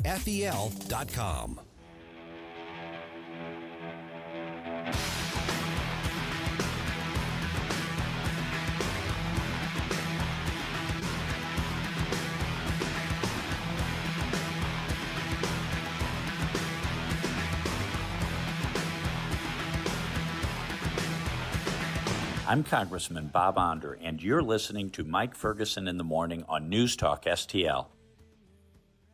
All right, if data center development comes to St. Louis County, how should that happen? So if, then how? Get into that. A former police officer is likely headed to prison for a very long time here in the area. And the Cardinals are back under 500 after last night's game. So I'll give you three guesses as to what happened, and you don't need the first two. 6:50 at the moment. Let's go ahead and do a news dump here. The Morning News Dump, brought to you by the Nutrition Stop. The Morning News Dump. Are you joking? Is this a joke? Listen, folks. The Morning News Dump. All right, St. Louis County's Planning and Zoning Commission is working on a recommendation to regulate data centers. Not to welcome them in, to regulate them. To regulate the ones that may or may not be here in the future. Among the proposals are suggestions to regulate them based on size and energy use and to ban them from residential zones. Both supporters and opponents of the data center development spoke at a commission's meeting last night. The commission will make its recommendations to the county council next month. No real timetable on when the county council will make a decision, but you know that decision is going to be pretty intense debate. I'm sure it will be. As it should be. It should be. Yeah, there's nothing wrong with that. Yeah. Okay, charges are filed against the 25-year-old woman police say made a false report of a child abduction. Brianna Mathis faces a charge of knowingly making a false report that triggers an Amber Alert. That's actually the title of the crime. She claimed her vehicle was stolen with the child inside. Investigators report that the man who ended up being the target of the statewide Amber Alert had told her to get out of his vehicle early on Sunday, and it was his vehicle, not hers. The child was located in Lincoln County, where that child has lived with relatives since January after being taken into state custody and removed from Mathis's care, if you can call it that. Yeah. Yeah. So it's one of those things going on there. Yeah. So it's one of those things where it's like, on one hand, it's like all's well that ends well, but it's not ended for her. And it wasn't well for the guy who had every police officer in the state looking for him unfairly. Yeah. But at least the kid's okay. Right. I mean, this could have ended tragically. Thankfully, it did yeah. not. And, you know, obviously she's going to face criminal repercussions for that, as she rightly should. Yeah. All right. A former North County police officer admits to sexually assaulting 18 people. Oh, my God. Yeah. KMOV's Corey Stark has the details. We alerted you about Marcellus Blackwell's crimes 3 years ago while he was an officer with the North County Police Cooperative. Blackwell admitted to sexually assaulting 18 men, often during traffic stops or arrests. This happened between 2022 and 2023. Well, prosecutors say many of the victims were taken to a remote location when Blackwell would deactivate his body camera and assault them. Prosecutors are asking for 30 years behind bars. And he will be sentenced likely next month. Yeah, hopefully for a very long time. That's one of the worst abuses of police authority I think I've heard of in a long time. Yeah. And we've had some bad ones, both around here, around the country, but that may be one of the worst. Just horrific. All right, let's see here. HHS Secretary RFK Jr. says the FDA is cracking down on a loophole that allows companies to declare certain chemicals and ingredients to be, and I'm quoting here, generally recognized as safe without first notifying the FDA. RFK Jr. speaking about those objectives on Monday. Will change how the federal government oversees what's in our food and how we understand the foods that Americans eat. Okay, so basically where we're going with this is food manufacturers will have to submit more information about additives, dyes, preservatives, sweeteners, things like that to the FDA. And this comes as part of the MAHA initiative, as the administration is blaming processed foods for helping to drive the nation's epidemic of obesity and chronic disease. I am all for the transparency. The transparency is good. Processed foods are bad, but let's not forget our lack of discipline on choosing it. Yeah. I mean, it's like, kind of all goes hand in hand. I mean, it's like it's readily available, it's easy, it's cheaper, it's it's your default go-to, and then people get in that habit, and it's not good for you. And the funny part is having somebody who's changed how I've eaten very publicly over the last several years is that now that I've been eating really clean lately, if I decide, you know what, I'll just go have that processed thing. That looks really tasty. One won't kill me, and it won't. But my body doesn't want it anymore. That's the nice thing. It doesn't want it. Your body actually does tell you what you should and shouldn't be ingesting. Yeah. It gives you little hints. Yeah, so now that I don't eat that stuff, it's fine to have a treat. Even like my friends at Nutrition Stop, they're like, treat yourself, which, by the way, they have treats that are healthy there, too. But I'm just like, I don't want it. Like, I was at, I don't remember where it was, but I'm like, I have not had that thing in a long time. Why not? Just for old time's sake. I got a couple bites and I'm like, I don't want this. Yeah. Eating healthy is a good thing. Yeah. Yeah. And this was this little weird workaround that they were able to use because it was like generally recognized as safe without actually meeting the standards that we want them to be meeting. So. Okay, which airlines are most likely to cancel or delay your flight? Yeah. Don't know, don't care. Because it doesn't affect you. Sorry, that's selfish. According to an article published on KMOV's website, JetBlue is the worst offender. So they looked at the article, the source looked at flights between June of 2025 and May of this year, over 7 million flights. 29.9% of JetBlue's flights were canceled or delayed. Wow. 29.9. Ooh. Close behind JetBlue, PSA Airlines and the now defunct Spirit Airlines both had just over 29% of their flights affected by delays or cancellations. Republic, Allegiant, American, and Frontier all had delays or cancellations of over a quarter of their flights. That's a lot. That's a lot. Delta was the most reliable, according to the list, with only 20% of their flights delayed or canceled. What was the time period this was looked at? This was between June of 2025 and May of 2026. Okay. So pretty recent data. Yeah. So the best case scenario is you have a 1 in 5 chance of a delay or cancellation. That's the best. I feel like whenever I hear people talking about flying, that is kind of like baked into the cake. Like there's that expectation that something's going to go awry. Yeah. Which is, that's frustrating. Hopefully some of the modernization of systems and the uptick in getting air traffic controllers, involved will help with some of this, but and that's still toddlers who won't put their seatbelt on. That too. All right. President Trump urging Republicans, obviously, to pass the Save America Act. He was at a rally in Las Vegas last week. Senate split town, went on the recess without doing it. Senator John Kennedy out of Louisiana was on Hannity last night talking about how frustrated he is with his colleagues. I was proud when we passed the Lindsey Graham Russian sanctions bill with 85, 86 votes. But there are other times when the Senate is like high school, but no one ever graduates. I love him. Oh, my goodness. Do you know every time I read a story like on Red State Radio where I'm quoting him, I cannot help it. I slip into my John Kennedy, and then I'll be like, oh, sorry. That is just ridiculous because I can't sound like him, but I can't help it. So infectious. It is. It's just the way he does it, you know. Oh, my goodness. All right, the Cardinals lose the first game of their series with the Phillies on Monday. Final score at Busch Stadium was 6-5. Basically, the Cardinals kind of rallied late. They just couldn't finish it off. Tonight's game starts at 6:45. Andre Pallante going to be on the mound for the Redbirds. Okay, so the Cardinals are back up into third place. Okay. That's the good news.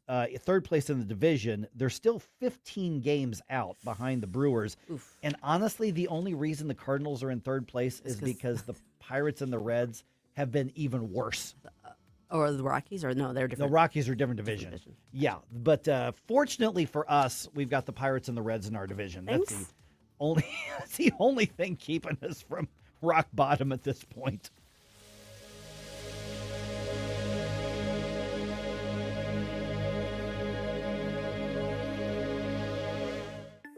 The Herzog Foundation is the vision of its founder, Stanley Herzog, and it exists to promote quality Christ-centered K-12 education nationwide.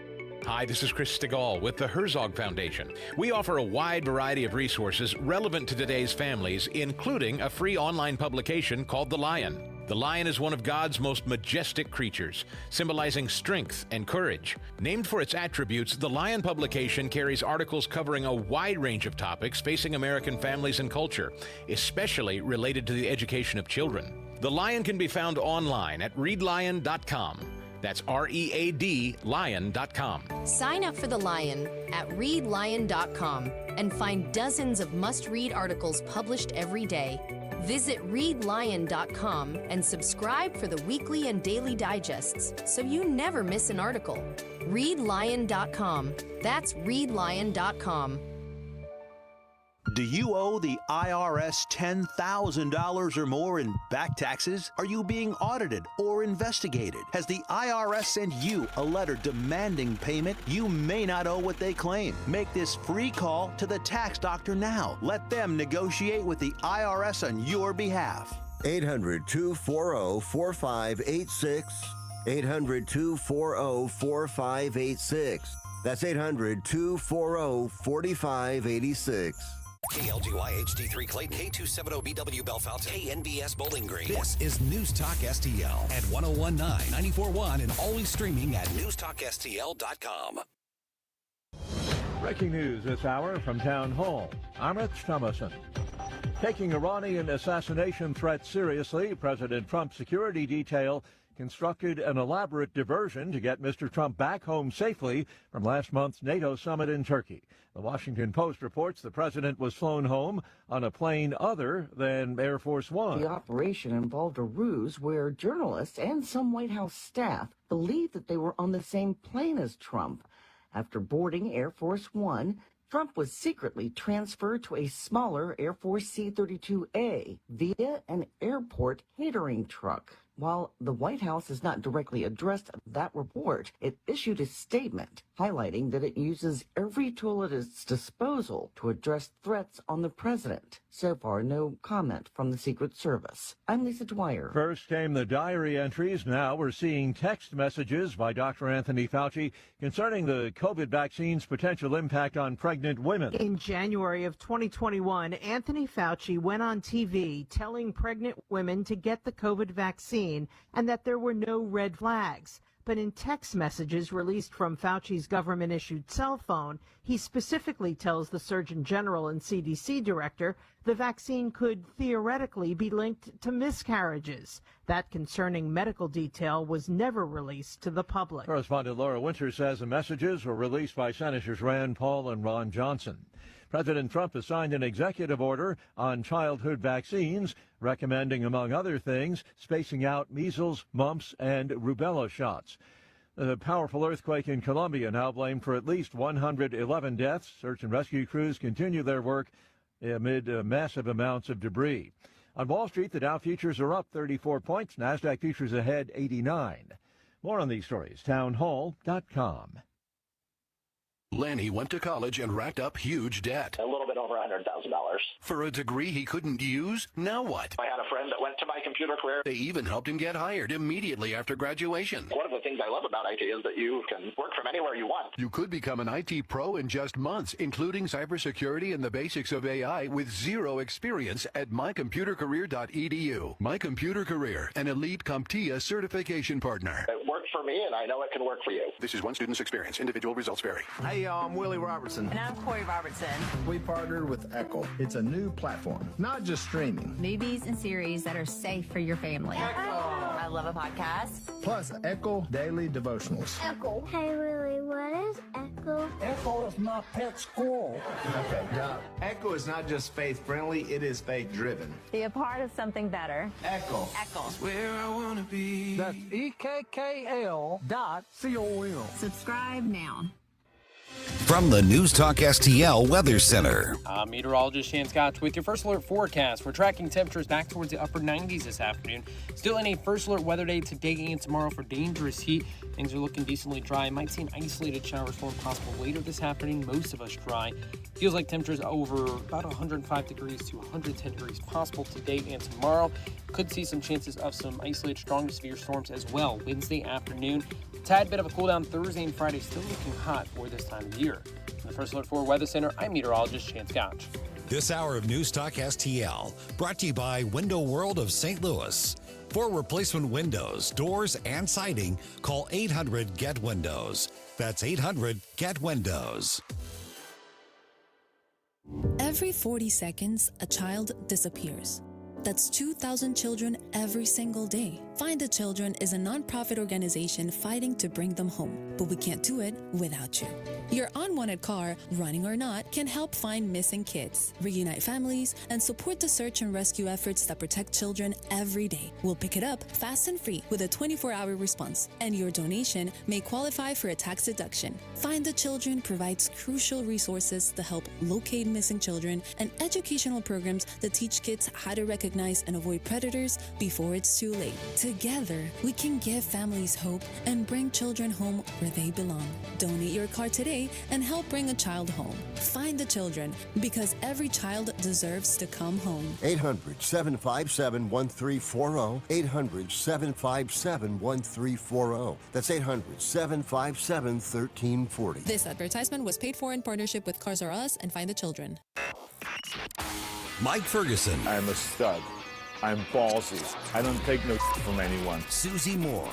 I disagree on his assessment of the situation.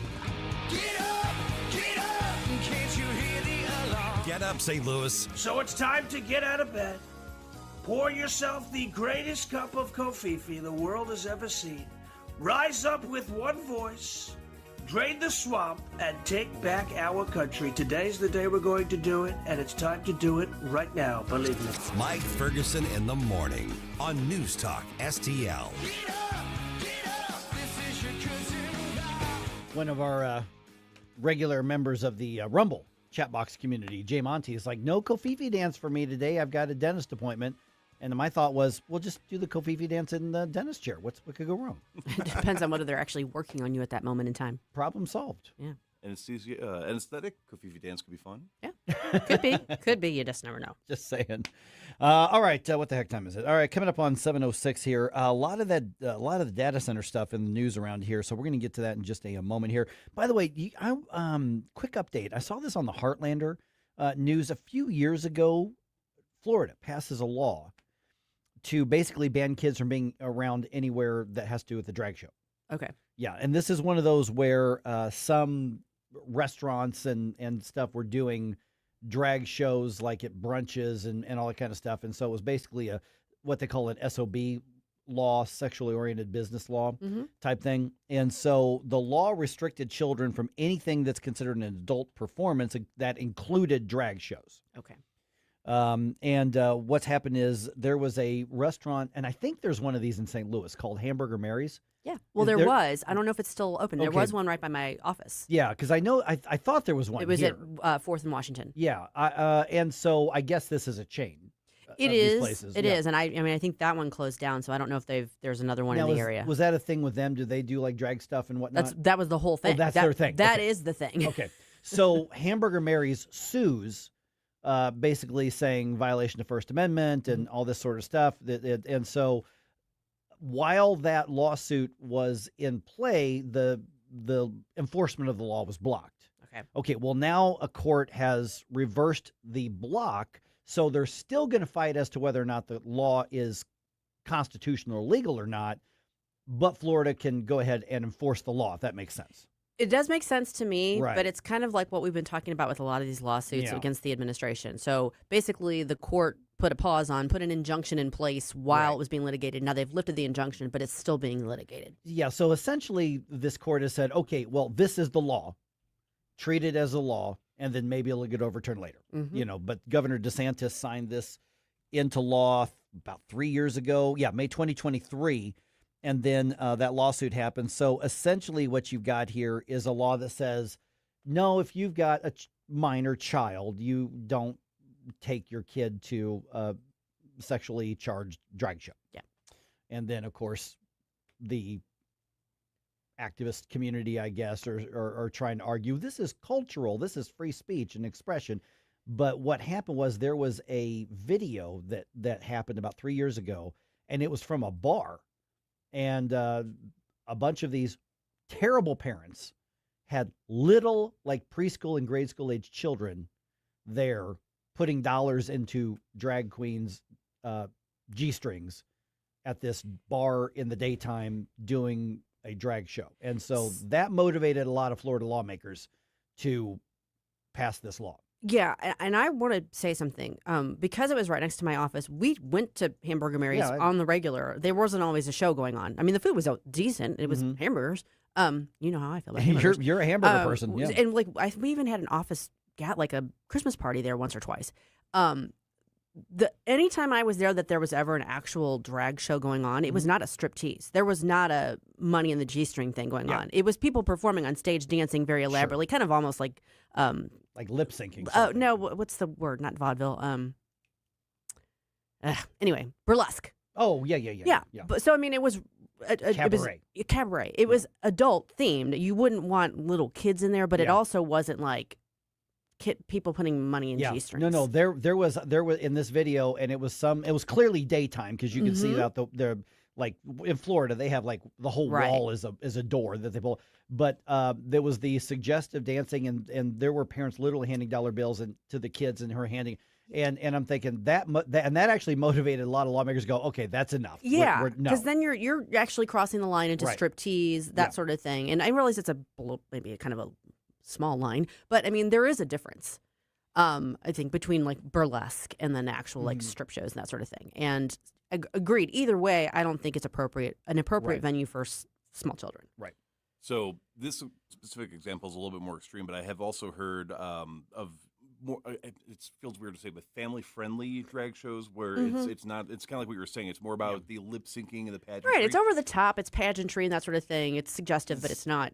So playing devil's advocate, and I hate to do that, but so if you look at like child pageantry, right? Like child beauty pageants, is it really that much difference just because it's got drag involved? Well, what this law is arguing is the suggestive adult themes and everything. You just don't have the kids in there. Right. They're not saying you can't do it. They're just saying you can't have minors in there. Yeah, that's a whole. I law. think the hard part there is how you define where that line is drawn from a First Amendment standpoint. Honestly, right, and that's what they're arguing. I do think that might be difficult constitutionally. I think it is a bad idea for parents to take children to sexually suggestive events across the board, whether it's drag, whatever. But I think that law may have some problems. Yeah, and Ron DeSantis signed that in. So if nothing else, when he runs for president again, he'll get credit for that, regardless of what they do. Damnation for it. Yeah. But he's getting damnation from people who were never going to vote for him in the first place. Yeah. Correct. Well, and so to me, like the concept of a family-friendly drag show, I've never been to a drag show, so I can't say I have any firsthand experience, but that to me doesn't make a lot of sense. I don't know, but then again, maybe they're all Judy Garland. I don't know. I mean, haven't you seen like I've seen clips on think about video. like Some Like It Hot when they're dressed up like women, like Tony Curtis and everything, and they're over the top and they're performing and that sort of thing. Okay, think of it in those terms. That's weird. It's a little edgy, but it's not necessarily like sexual. Right. Do you know? I mean, it's a blurry line. I'm not going to pretend otherwise, but there is sort of like that in between. Yeah, when it comes to non-sexually oriented drag shows, it's usually, I guess, about the performance. And Scooter points out to the ones that he's been to that it's usually people that are dressing like Cher or Madonna or something like that. Okay. It's not meant to be about the perversion or the fetish of it. It's literally a bunch of dudes, I guess, having fun and doing like lip syncing and dancing and stuff like that. Yeah, and I realize that again, like I said, that line may be a little bit blurry, but yes, that's what I'm talking about. Is like over the top. You have mentioned the Birdcage before. Yeah, that's Nathan Lane in the Birdcage. Such a funny so movie. it's like that vibe. Yeah, it's like over the top, Yeah. body, crazy, wild, but it's not about like someone sticking money in a G-string. Right. Yeah, because that video that a lot of people think that video had a lot to do with moving some of the more squeamish legislators down there into moving that on there. So that's where that is. So if you're going to go to Florida to take your kid to a drag show, you're not going to do it right now. Don't do that. Yeah, Just don't do it anyway. And that's the thing. And that's one of those things where it's like, listen, go to Chuck E. Cheese. Yeah. Yeah, that's the thing. It's like if it's all grown ups where do what you want to do. I don't care. No, just leave the kids out of it. Why is that so hard? I agree. Yeah. But I think that law probably is going to have some problems. Yeah. So we'll find out. Probably another year or two before, a year or two before we find out one way or the other on that. All right, we got a couple minutes left here. Okay, so 7:35. Ross Marchland from Taxpayer Protection Alliance going to be back on. They've done kind of a deep dive into this data center thing, and they've looked at it state by state by state. So obviously here we've got 2 states involved, and so we're gonna get their take on myths versus realities, because here in the area, I mean, Pacific, Festus, Troy, Warrenton, St. Louis County, St. Charles, Granite, all of these communities are dealing with some sort of data center debate or controversy. And the emotions go from 0 to 100 right away. Yeah. So we need to dig into this. Now, St. Louis County, their Planning and Zoning Commission, held a hearing last night that a lot of people turned out to. It got a lot of media coverage. Yeah. Regarding, we're going to come up with some ideas to suggest to the county council, here's what the regulations should be. Now, the Planning and Zoning Commission doesn't have any authority to do that, but they're a crucial step in doing the first step research. Yeah. And so they heard hearings and they've made suggestions saying, let's divide these up into 4 categories based on sizes, because you don't want the local, web design business and web hosting business to be treated the same way that Amazon is going to be treated, because their data center for the former could be the size of a shed in somebody's backyard. Yeah. Yeah. The other's obviously going to be the size of a football field. There's a big difference between, when you're talking about the scale. And I mean, I think it's good that they're studying this ahead of time. Yeah. And even though they're not talking about current projects, I mean, there could be some proposals out there. They're just saying in the future, these are the guardrails and these are the lanes we're going to have. And then the county council will decide what to do with it, if anything. I think it's they won't get it. So 7:35, we're going to dig into that, because I told Ross, I said, listen, our audience is divided and split on this. Very much so. And I'll say right now, I haven't made up my mind on them. Yeah. I just haven't. So I'm actually really looking forward to that discussion in about 20 minutes. I would like more information. Yes.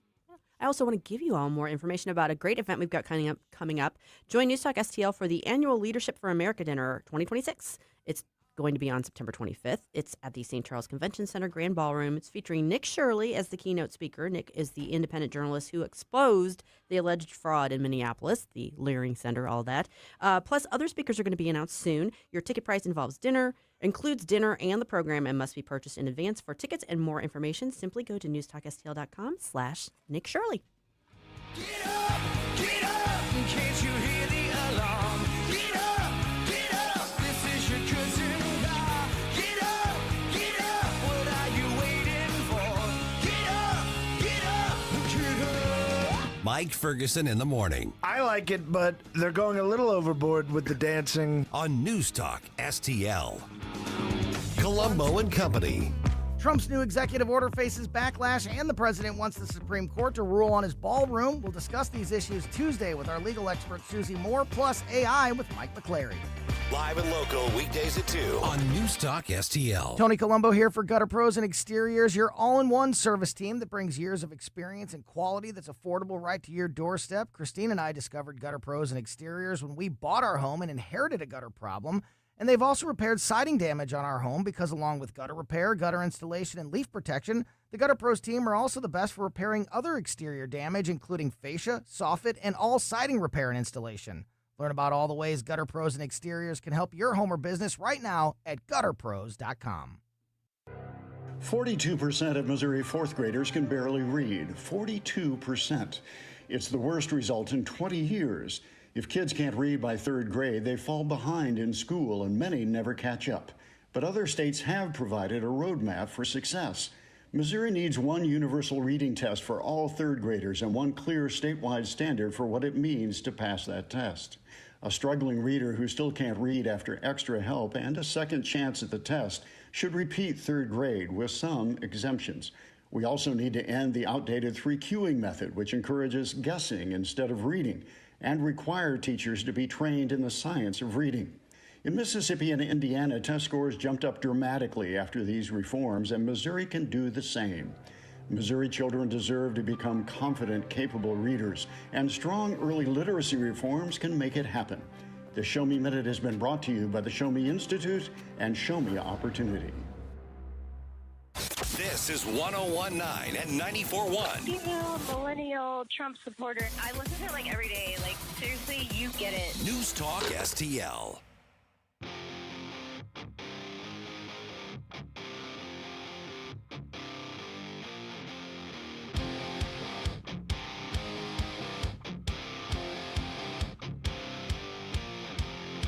The secret side of me, I never let you see.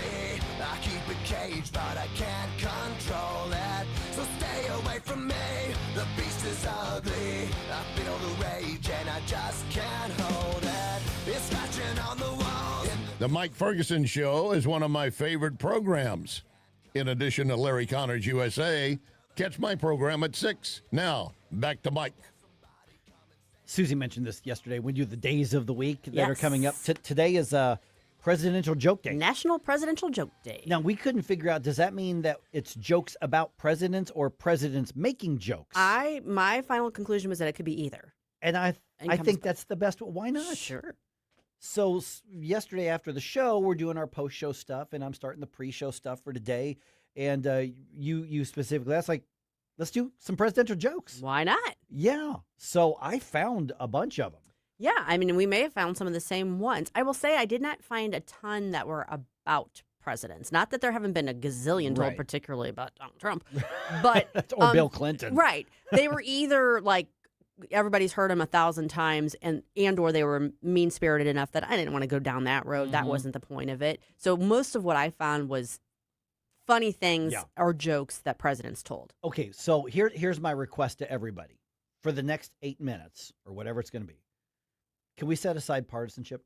I'm all for and it. And just have some fun with the jokes? Because I actually found a couple jokes that Obama did that were pretty funny. Sure.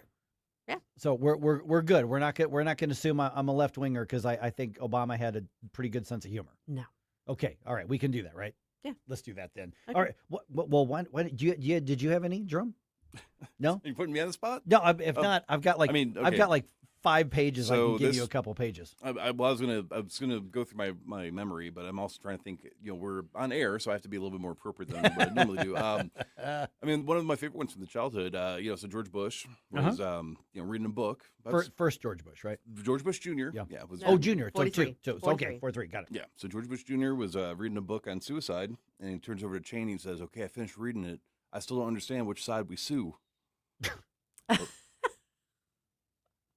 But okay, all right. Is that what we're supposed to be doing? Yeah, Why not? maybe. You know, one of the first ones I found though. What's the most unfair thing about the U.S. presidential election? What's that? We get 50 choices for Miss America, but only 2 for president. fair.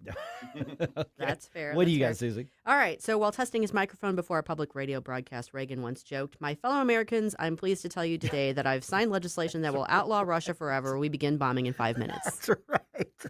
That caused quite a stir. It did. I have a Reagan one here, too. Very cheeky. I also have a cute one from Abraham Lincoln, if you'd like to hear it. Yeah. On being accused of being two-faced, Lincoln reportedly replied, "If I had another face, do you think I'd wear this one?" That was in his debate with Stephen Douglas. Yeah, that's well documented that he said that, because Stephen Douglas accused him of being two-faced, and he goes, well, "I'm going to be two-faced. You think this is the one?" Yep. Yep. All right, this one is going to be very niche, and it kind of has a Norm Macdonald feel to it. What are the 3 things you don't want to see coming out of the water? Godzilla, the Loch Ness Monster, and John Quincy Adams. Oh, no. Okay, so I'm going to play one from Obama, but there's another one that Lincoln's credited with. Okay, so a woman approached President Lincoln after a political speech, and reportedly she said, "If you were my husband, I would poison your tea." Lincoln looked at her and said, "If you were my wife, I'd gladly drink it." Here's one from Barack Obama here. My presidency, some people still... Let me go back here. Okay, here's Barack Obama here. 6 years into my presidency, some people still say I'm arrogant and aloof, condescending. Some people are so dumb. That's a good one. That's a good one. I like that one. Do you know why Herbert Hoover was such an effective president? Because he gave a damn. That's right. Oh, Yeah. that's Yeah, nice. that's right. DAM. The trouble with practical jokes is that very often they get elected. That's Will Rogers. I like that one. I Mhm. like that one. Let's see. Yeah, that was. Do we? How about some wordplay? I was gonna say, yeah, I've got a couple of those too. Yeah. Which U.S. president starred in sci-fi movies? I don't know. Ronald Reagan. Oh, Reagan. Yeah. Okay. What do you get when you cross a zucchini with an American president? Oh, I saw this. I don't know. I know it. You know it? George Washington. Yes. Oh, there you go. Yep. What's the difference between a platypus and George Washington? What's that? One has a bill on his face. The other has a face on his bill. Oh, Or on a bill. In what state was George Washington born? Naked and crying, just like the rest of us. What do you get if you cross a gorilla with the 16th U.S. president? What? Abe Lincoln. There you go. All right, here. How about Ronald Reagan doing a joke here? Here's one of his. I can define middle-aged. That's when you're faced with 2 temptations and you choose. What's President Obama's favorite vegetable? What? Broccoli. Of course. Yep, exactly. Let's see here. Why are presidents like diapers? I've heard this one Are before. they full of it? That you're along the right lines there. Because you need to change them frequently for the same reasons. Uh-huh. I get that. I get that. Yep, exactly. This one actually made me laugh out loud, and maybe it shouldn't, but it did. What did George Washington say to his men before crossing the Delaware? What's that? Get in the boat! I don't know why. That just made me laugh.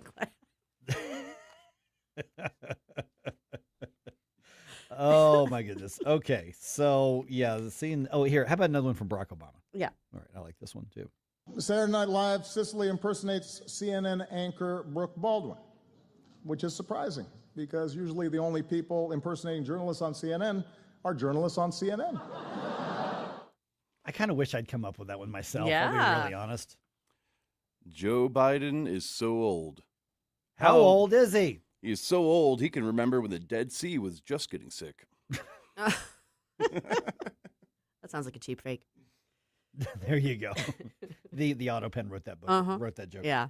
Yeah, and let's be clear. That was Barack Obama delivering those at the White House Correspondents' Dinner, which means those jokes were written for him, too. Oh, but sure, he's got a good delivery. Some of Yeah. those the kind of droll sort of, he could be funny.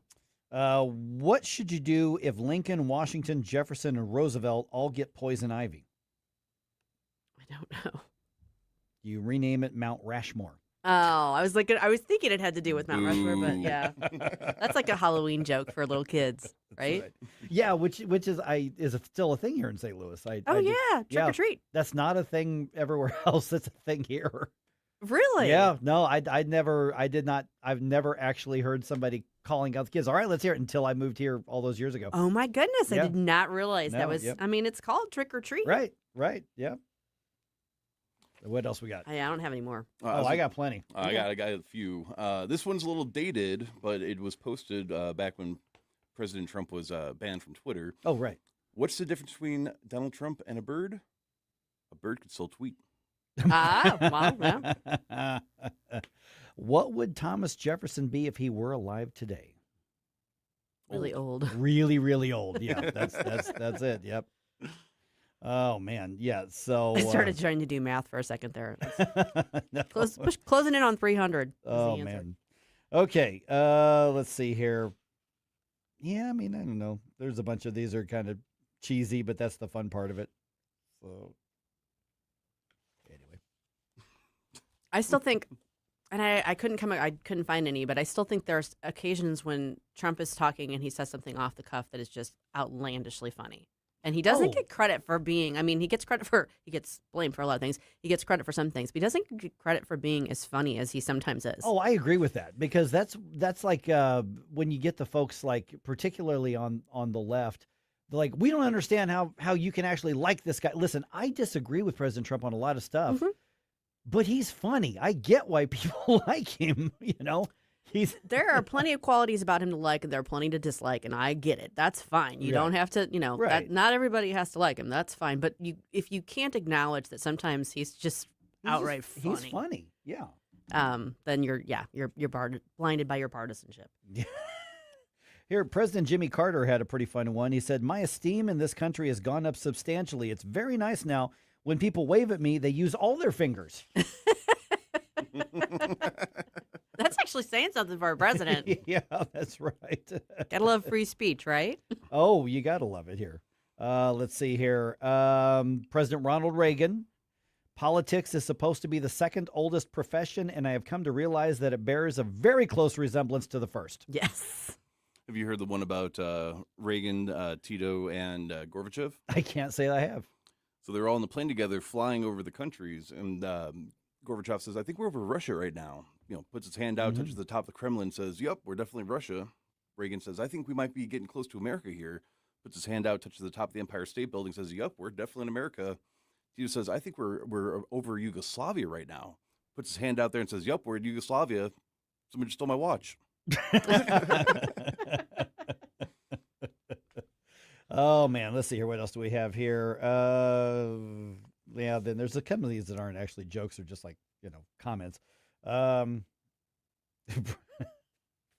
one point, I forgot about this one.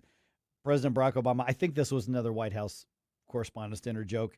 "These days, I look in the mirror and I have to admit that I'm not the strapping young Muslim socialist I used to be."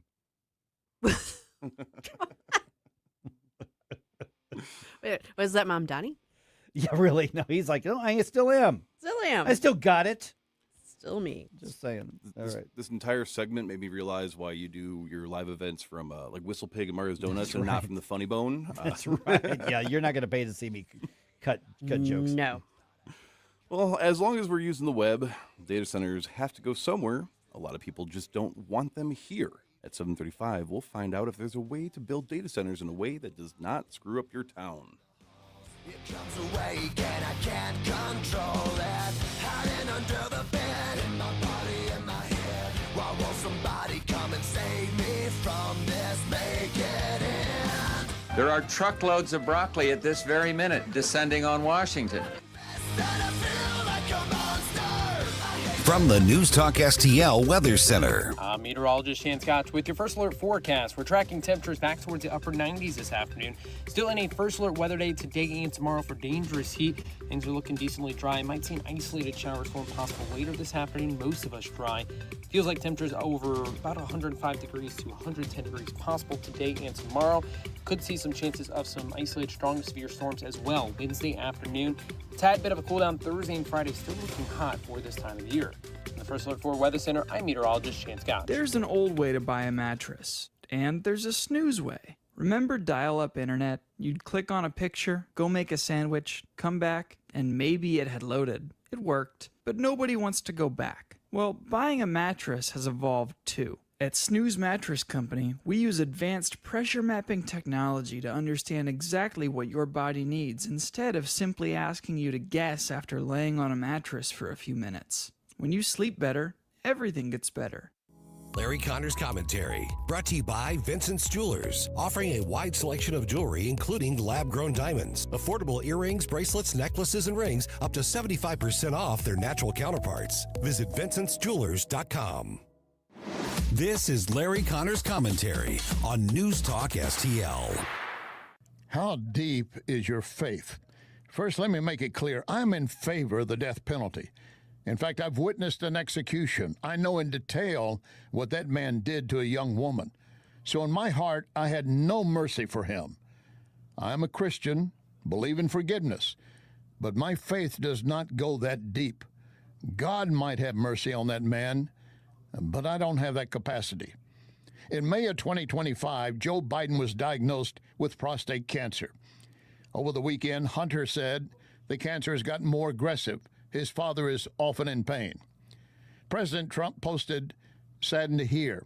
We extend our best wishes to Joe, Jill, and the family." We all know the damage Biden did to our nation through his open border policy. Illegals killing Americans, trafficking in drugs, trafficking children into sex dens.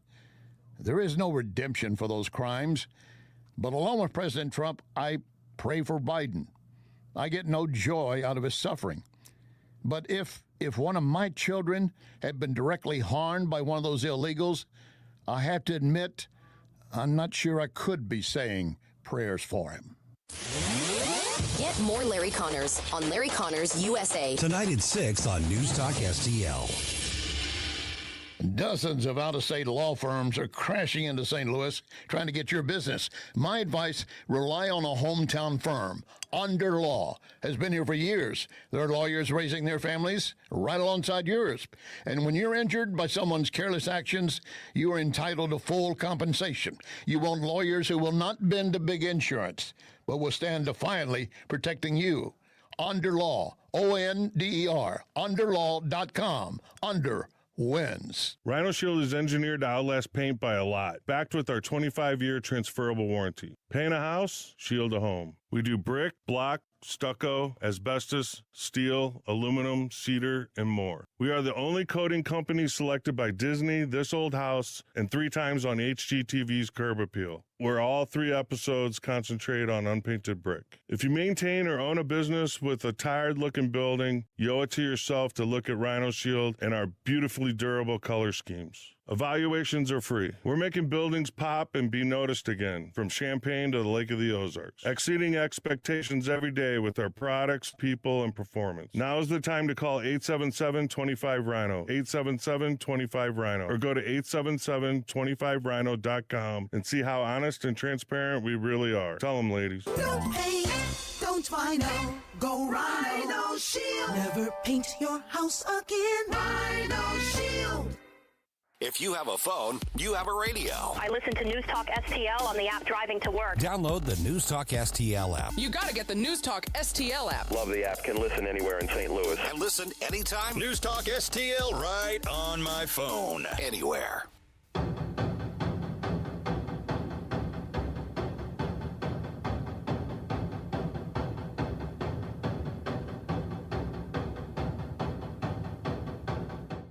Good morning, Missouri. It's your boy, Joe Pags. I'll talk to you tonight at 10. But right now, let's get back to Mike Ferguson in the morning.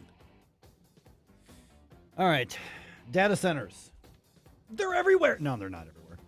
But what's happening right now is communities and governments are saying, okay, these things are going to go somewhere. Are they going to go here? They're not going to go here? Do we want them? Do we not want them? And if so, how do we set the table and set up the regulations for them? Mm-hmm. Yeah, another day, another conflict over data centers happening on both sides of the river, more so on the Missouri side around here. Not that they're not having some debates on the Illinois side, Troy, Illinois, and also like in the Granite City area. But on the Missouri side, obviously we've got St. Louis County now is considering what should the rules be. Festus, we just talked about Pacific yesterday, Warrenton, Lincoln County. You know, you've got all of these different areas where what's happening is something new is here, and many people aren't quite sure what it is, and they're hearing lots of different claims. Yes. Good and bad. Mm-hmm. I have decided that until I know more, I'm going to keep an open mind as to whether or not I support them. But I do think the approach St. Louis County is looking at makes a lot of sense. Mm-hmm. Hey, there are different sizes. Little ones maybe shouldn't be cracked down the way the big ones do. Maybe there should be, buffers and things like that. So what do we actually know, and what could these things bring to your community? We've heard a lot about the bad things that people say they can bring. Are there benefits? Ross Marchland is with our friends over at Taxpayer Protection Alliance. And Ross, you guys did a deep dive into all 50 states. Data centers in fill in the blank, Missouri, Illinois, basically what you need to know. So let's first talk about the general concept. Then I want to drill a little bit into the two areas, mostly Missouri here in this area, because that's where the majority of our listeners are. But Illinois is dealing with this too. And that is the data centers themselves, great big server rooms, essentially. They're going to use more energy than most other parts of businesses. Industrial area uses some types of energy. This is going to have a draw. So you've got energy concerns. People are saying there are going to be possibly conservation, wildlife concerns. We saw that in Pacific, Missouri, where the Department of Conservation says, you put this thing there, here are the wildlife that you could affect. Mm-hmm. Then obviously the water usage and things like that. So what are the legitimate concerns and discussions we should be having about those, and what are the things that possibly are just getting blown out of proportion? For sure. Well, first of all, Taxpayers Protection Alliance, we're going state by state, and we are dispelling the myths and misinformation surrounding data centers. And look, it's completely reasonable to have concerns about these projects. I mean, look, it's reasonable to have concerns about any economic project or use of land or what have you. But look, so you have a lot of claims about data centers guzzling up all the water and all the electricity. So in the case of Missouri, TPA ran the numbers, and we concluded that data centers are only responsible not for 1%, but for 0.1% of water use. And the figure for electricity is 1.8%. So a lot of these figures, as understandable as these concerns are, they are being blown way out of proportion. Good morning, Ross. This is Susie Moore.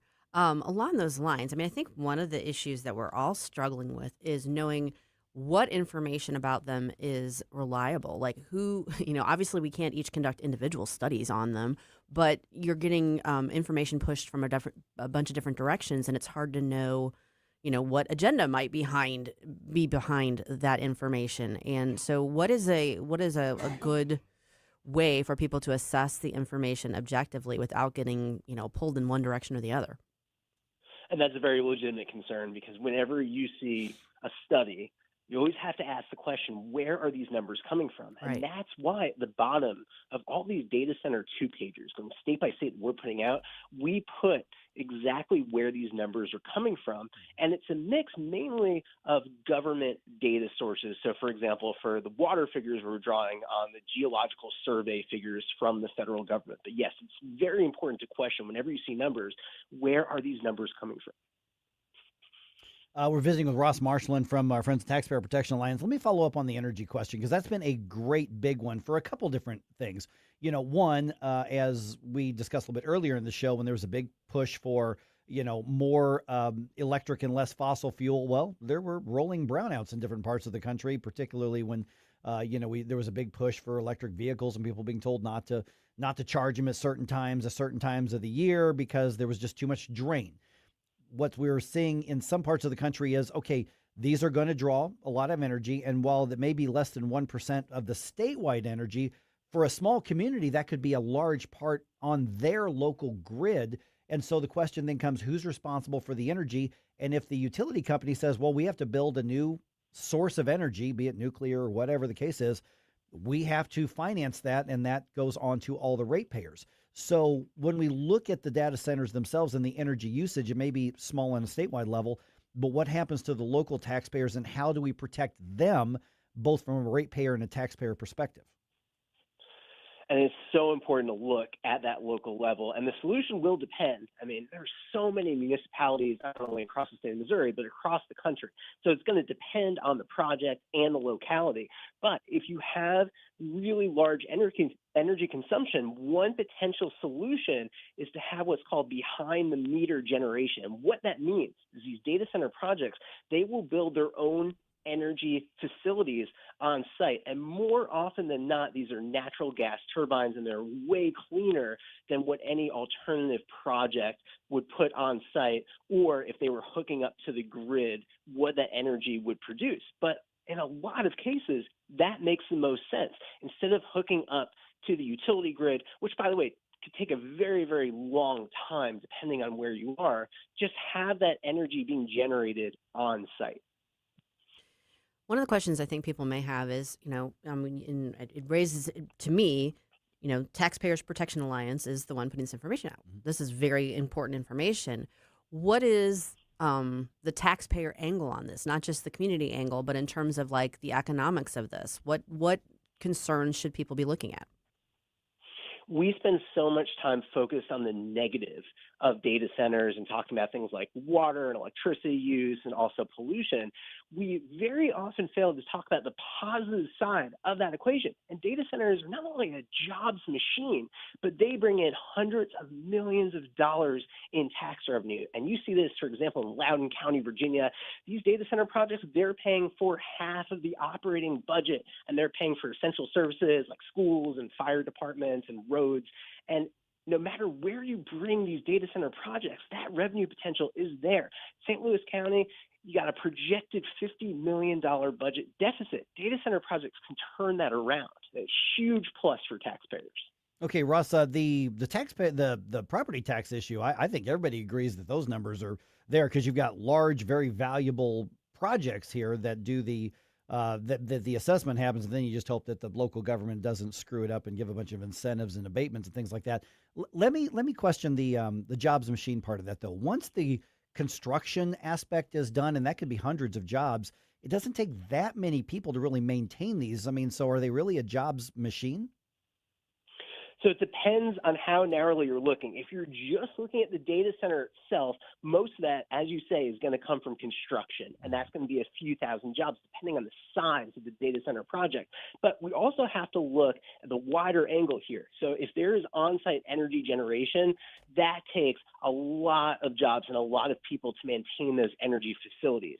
Now, if you're hooking up to the grid, also takes a lot of jobs to make sure those connections are maintained. But also, looking at the even bigger picture, what do data centers support? They support the digital ecosystem across the U.S., and that is responsible for hundreds of millions of jobs across the country. In fact, I can't even think of a job anymore that does not rely on the digital domain. So looking at that big picture, data centers really benefit everyone and create or support hundreds of millions of jobs. We've talked somewhat about the energy consumption, the water consumption, those concerns, but then I guess a corollary of that is concerns people are raising about the environment, the impact that this can have about the surrounding areas, wildlife.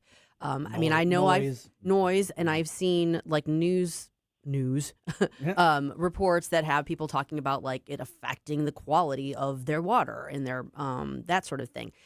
Some of that is probably overblown hype, but where do we go to? What do we look to see what, centers that are already up and running and what effects, if any, they're having on the surrounding area?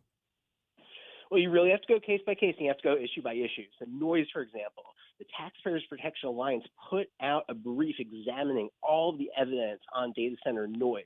And there are these things called sound impact assessments that a lot of projects release, and they measure the decibels and how loud these projects are. And what we find more often than not is for even the really large data center projects that are being put into operation, the noise is not louder than, say, a loud conversation or being alongside a road. So it's really important to keep these noise figures, these decibel levels in context.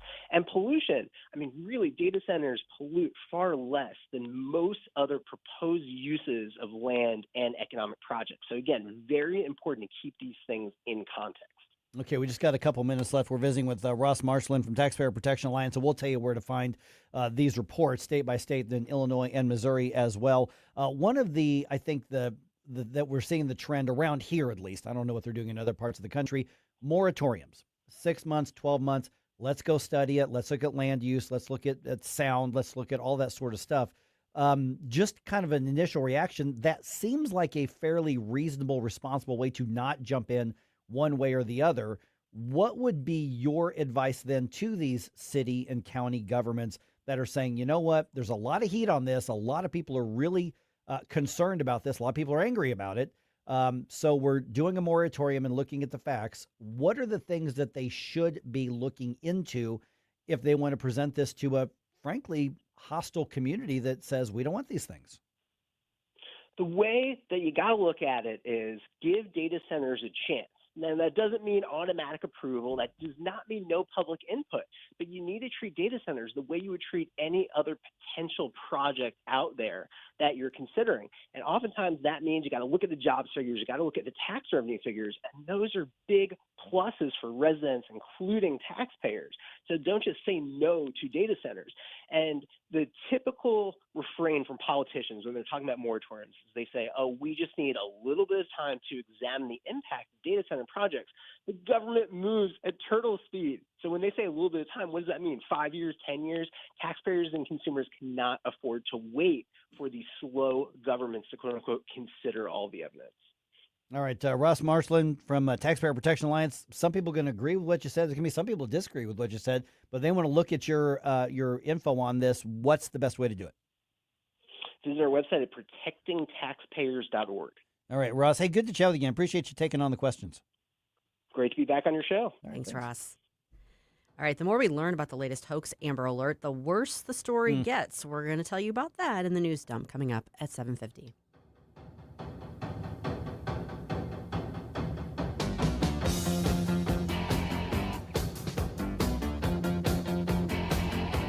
Mike Ferguson in the morning. I've driven all over Washington, D.C. I cannot find the money tree. On NewsTalkSTL. Mike Ferguson here. Retirement should be a time you can relax. No more stress from work. But there's one thing you can't forget about when retiring. That's your money. Do you have enough saved to fund your income for life and keep up with inflation? How will you claim your Social Security benefits? And what about long-term care? The ClearPath Wealth Management Group at Stifel is here to help answer all of these questions. You can hear their latest views on the markets and investing during On the Money, hosted by Stifel financial advisors Bob Stockdale and Eric Robert, every Saturday morning at 9, right here on News Talk STL. They can help you get organized, guide you through critical retirement decisions, and create an investment portfolio designed around your needs. To schedule your free retirement plan consultation, go to clearpathinvesting.com. That's clearpathinvesting.com, or call 636-695-2650, 636-695-2650. Stifel Nicholas and Company Incorporated, member SIPC and NYSE. Hey everyone, this is Jesse from Reach Reproductive Health, and I need you to mark your calendar because on October 22nd, it's going to be a big night in St. Louis. It's going to be our second annual Reach Gala, and it's happening at the factory. Incredible live music, powerful speakers, a night to celebrate life, and to support the Reach mission. Stay tuned to find out who's taking the stage. I promise you won't want to miss it. Registration is open right now at outreachforlife.org/gala.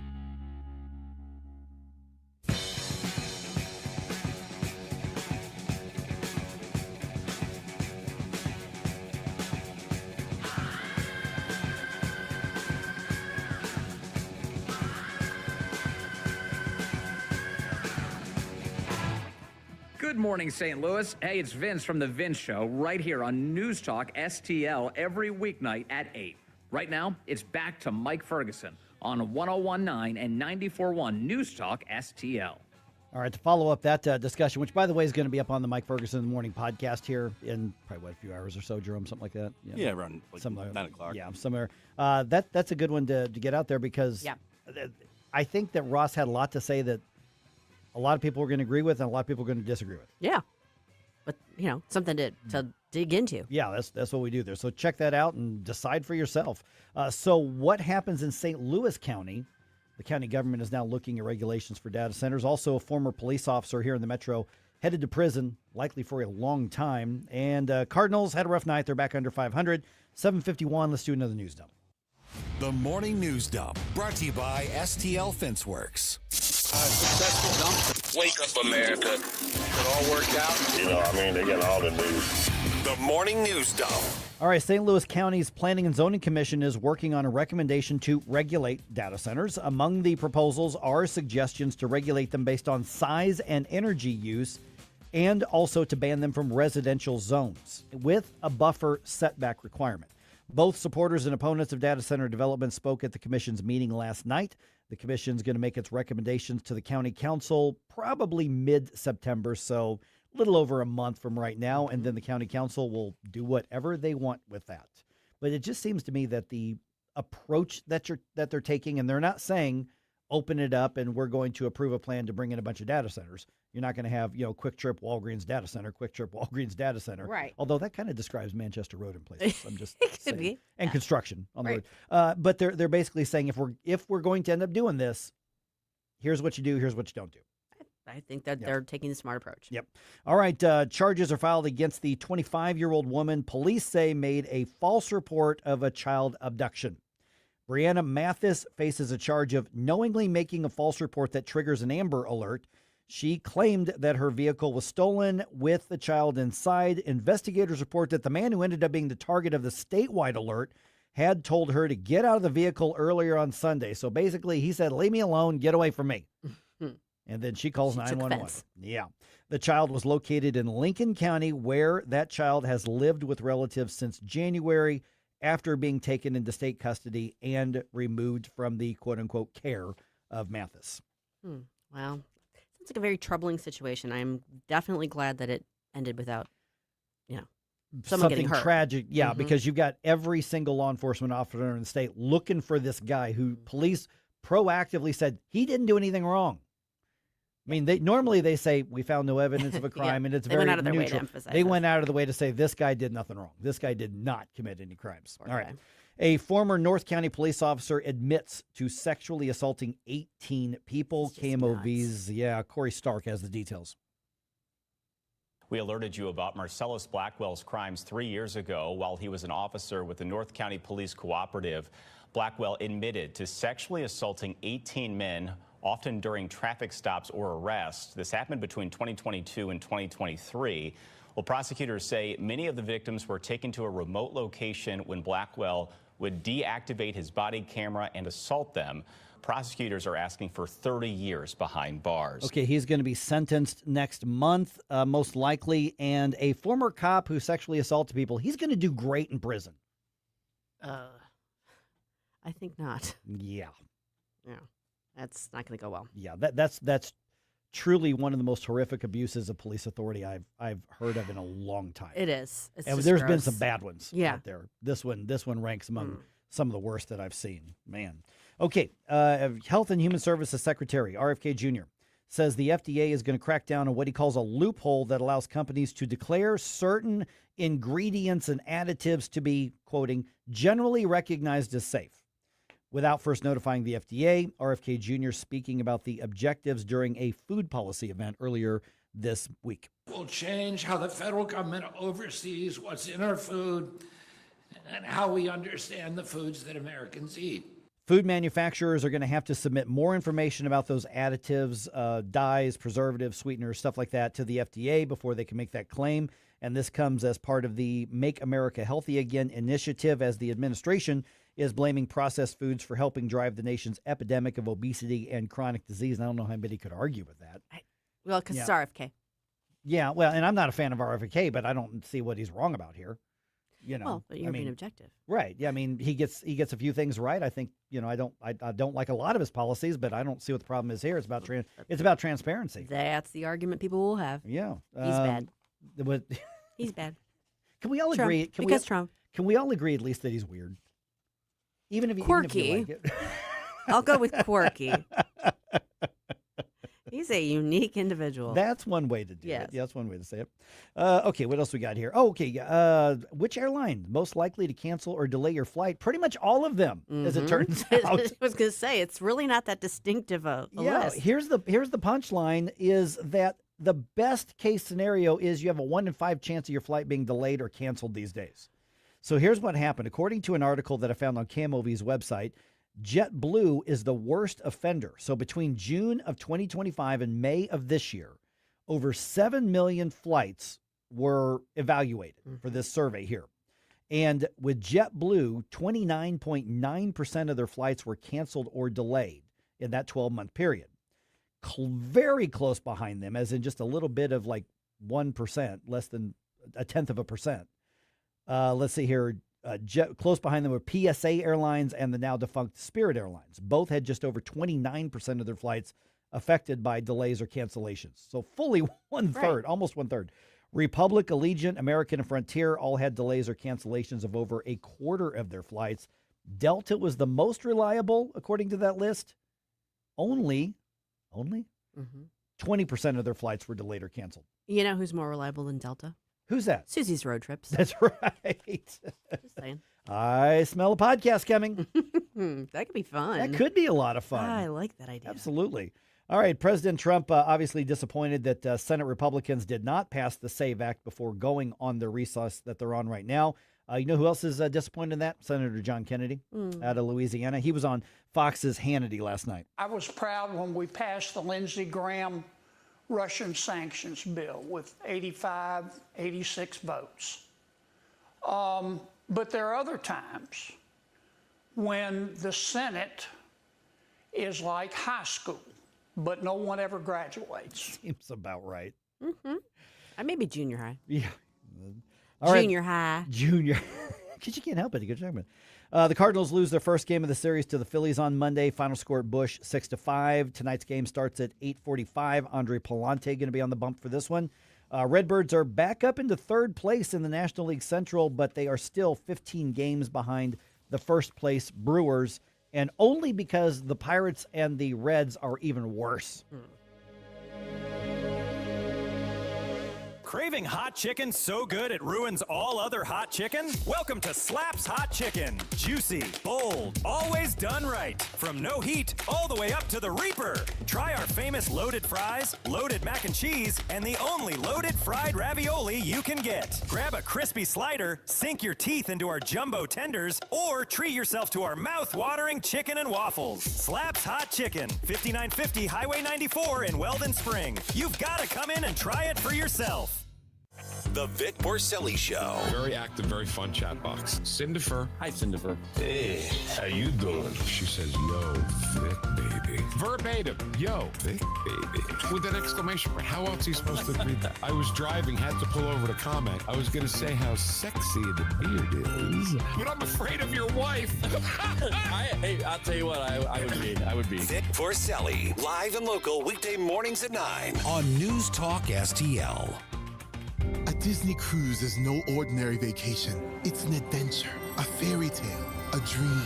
Step aboard and discover where favorite Disney characters meet fun for the whole family, where total rest and relaxation meet the ultimate escape and excitement, where a dream vacation meets a magical cruise. Only on Disney Cruise Line, where magic meets the sea.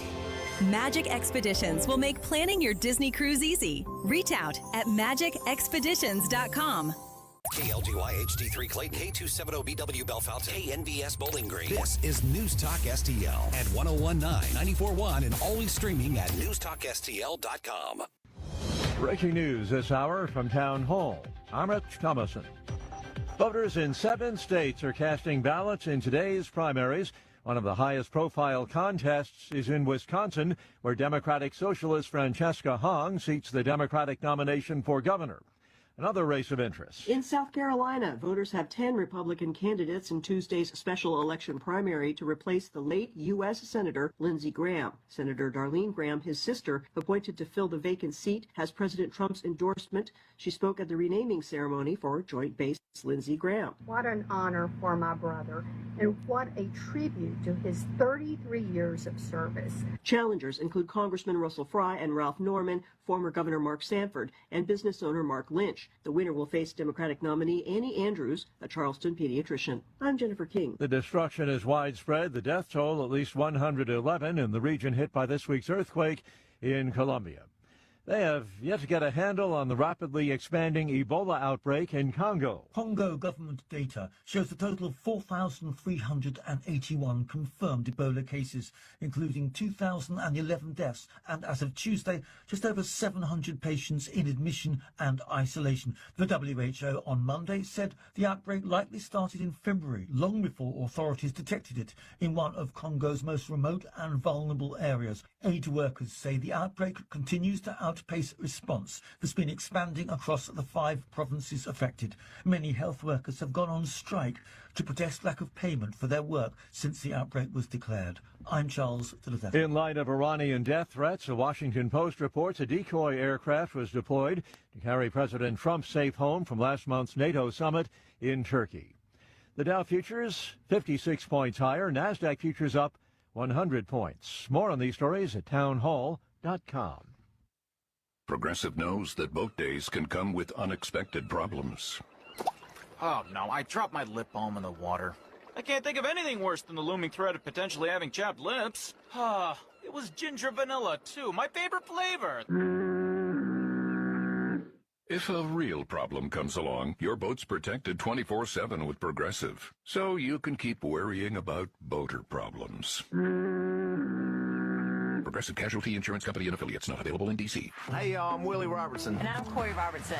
We partnered with Echo. It's a new platform, not just streaming. Movies and series that are safe for your family. I love a podcast. Plus, Echo Daily Devotionals. Echo. Hey, Willie, what is Echo? Echo is my pet squirrel. Okay, now, Echo is not just faith-friendly, it is faith-driven. Be a part of something better. Echo. Echo. Where I want to be. That's EKKL.com. Subscribe now.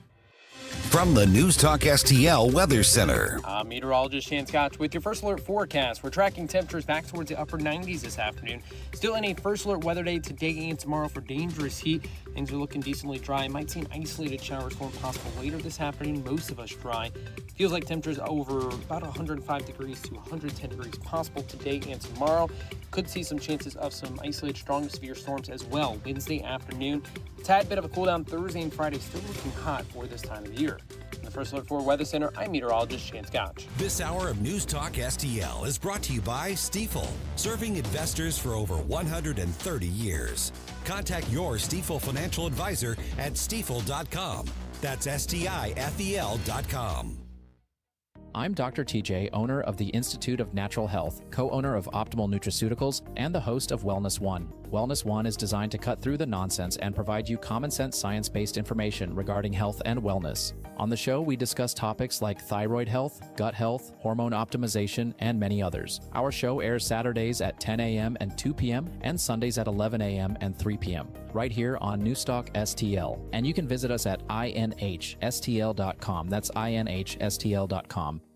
Jamie Allman here, tossing and turning over retirement worries. You're not alone. 3 out of 4 Americans share your concern about having enough saved. But here's the thing. A comfortable retirement isn't out of reach, even if you're planning for 30 or 40 years ahead. Every day, Jeff Portman from the Gemini Wealth Group helps people avoid the critical mistakes that can derail their retirement. Build your path to financial confidence. Visit GeminiWealthGroup.com or call Jeff directly at 314-888-0123. Securities and advisory services offered through LPL Financial, a registered investment advisor. Member FINRA, SIPC. Mike Ferguson. I'm not like the rest of you. I don't make mistakes. Susie Moore. What you're telling me doesn't sound logical, my dear. Get up! Get up! In case you hear the alarm. Get up, St. Louis. You need to get to go. I need to be able to get where you need to go to do the work. Mike Ferguson in the morning on News Talk STL. Get up! Get up! This is your cousin. Okay, where do we go from here? We mentioned yesterday, hey, listen, everybody take a breather. You know, the election was good in some ways, depending on your area, and the candidates got elected.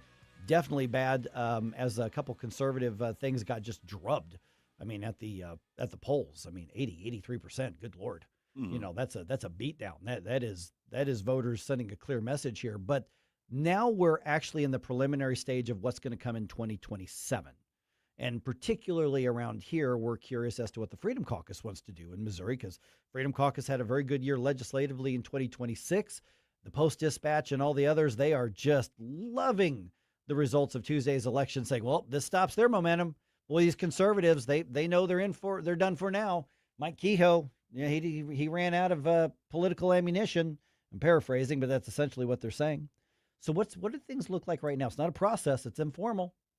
Tim Jones has been there a number of times. He joins us right now. Of course, you can hear him every afternoon from 4 to 6 here on NewsTalkSTL. So, Tim, let me first start with there. This time of the year, whether it's a post-election or not, what do the conversations look like? I mean, you've got primary elections that are done, which in Missouri, for the most part, means we know who's going to be elected in November. The general election is kind of a formality because of the way the districts are drawn. So what are the conversations right now with the incoming and the current lawmakers? And then is there a ripple effect, shock factor from the amendments 4 and 5, not just losing, but losing by such massive margins? Well, good morning, Mike. Jerome, thanks for having me back. Yeah, we are tanned, rested, and ready after the primary, and we're heading towards the general. Mike, I will say this year could be different as far as what Republicans need to do or not do regarding the November general, because you see Democrat socialists as a rising brand, unfortunately, across America, and they are ginning up the younger vote, the uninformed younger vote, I would argue, the vote that does not know what happens when you actually deploy socialism, which always devolves into communism, into your country, especially into your country's economy. It always ends in disaster. It ends in failure. It ends in oppression. And according to the 20th century death statistics, it ends in death. I mean, communism was the world's largest killer of people in the 20th century. I mean, go look it up. Maybe they're not teaching this anymore in high schools or colleges, but that is the history that is there. So, Mike, we're going to deal with the general election threat, not in rural Missouri, not even ex-urban Missouri, but in that suburban corridor. I can tell you, Mike, that a lot of Missouri Republicans are a little nervous heading into November. So this may be a little more active November than in previous cycles, because the left is going to try to go after some of the suburban Republican seats right here in the St. Louis region, in and around Kansas City and Jackson County, and in and around Springfield. Greene County, unfortunately, if people have looked at a political map recently, has gone from red to pink to somewhat purple.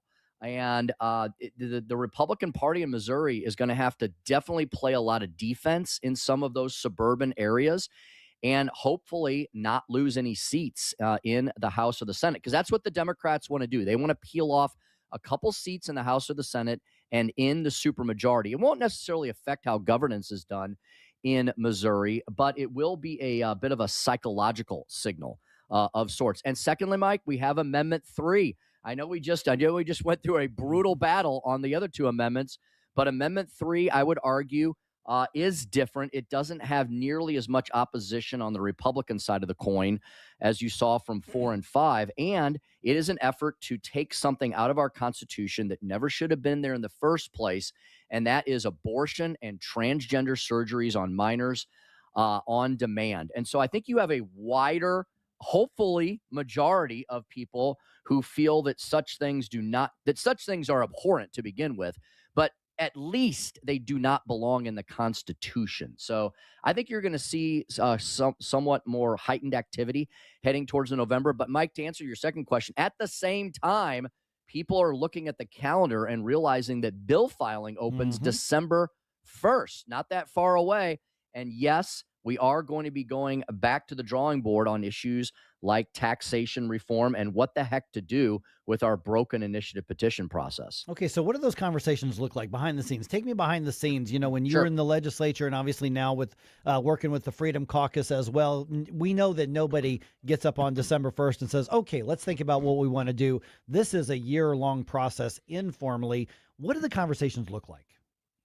Yeah, so Mike, first of all, on Amendment 5, Amendment 5 was not a referendum on whether or not to eliminate the income tax, because if I heard it once, I heard it 1,000 times from Republicans who said, you know, I want to eliminate the income tax, ... but I'm not sure if I'm comfortable with doing it through Amendment 5.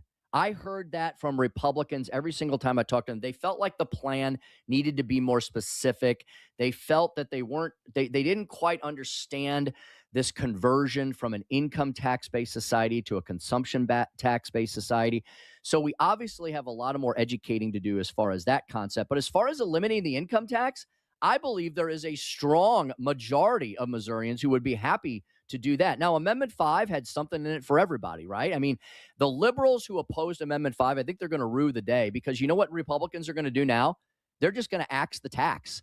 They're just going to put forward a plan to reduce and to eliminate the income tax, and they're not going to worry about things like replacement revenue or taxing other services and things. I think they'll be worried about removing exemptions and carve-outs and loopholes that they statutorily can go after. But now it's simply going to be reducing the state budget, reducing budget revenue expenditures, eliminating the income tax, and giving those savings back to Missourians. So for all you liberals out there who opposed Amendment 5, you know what? Guess what?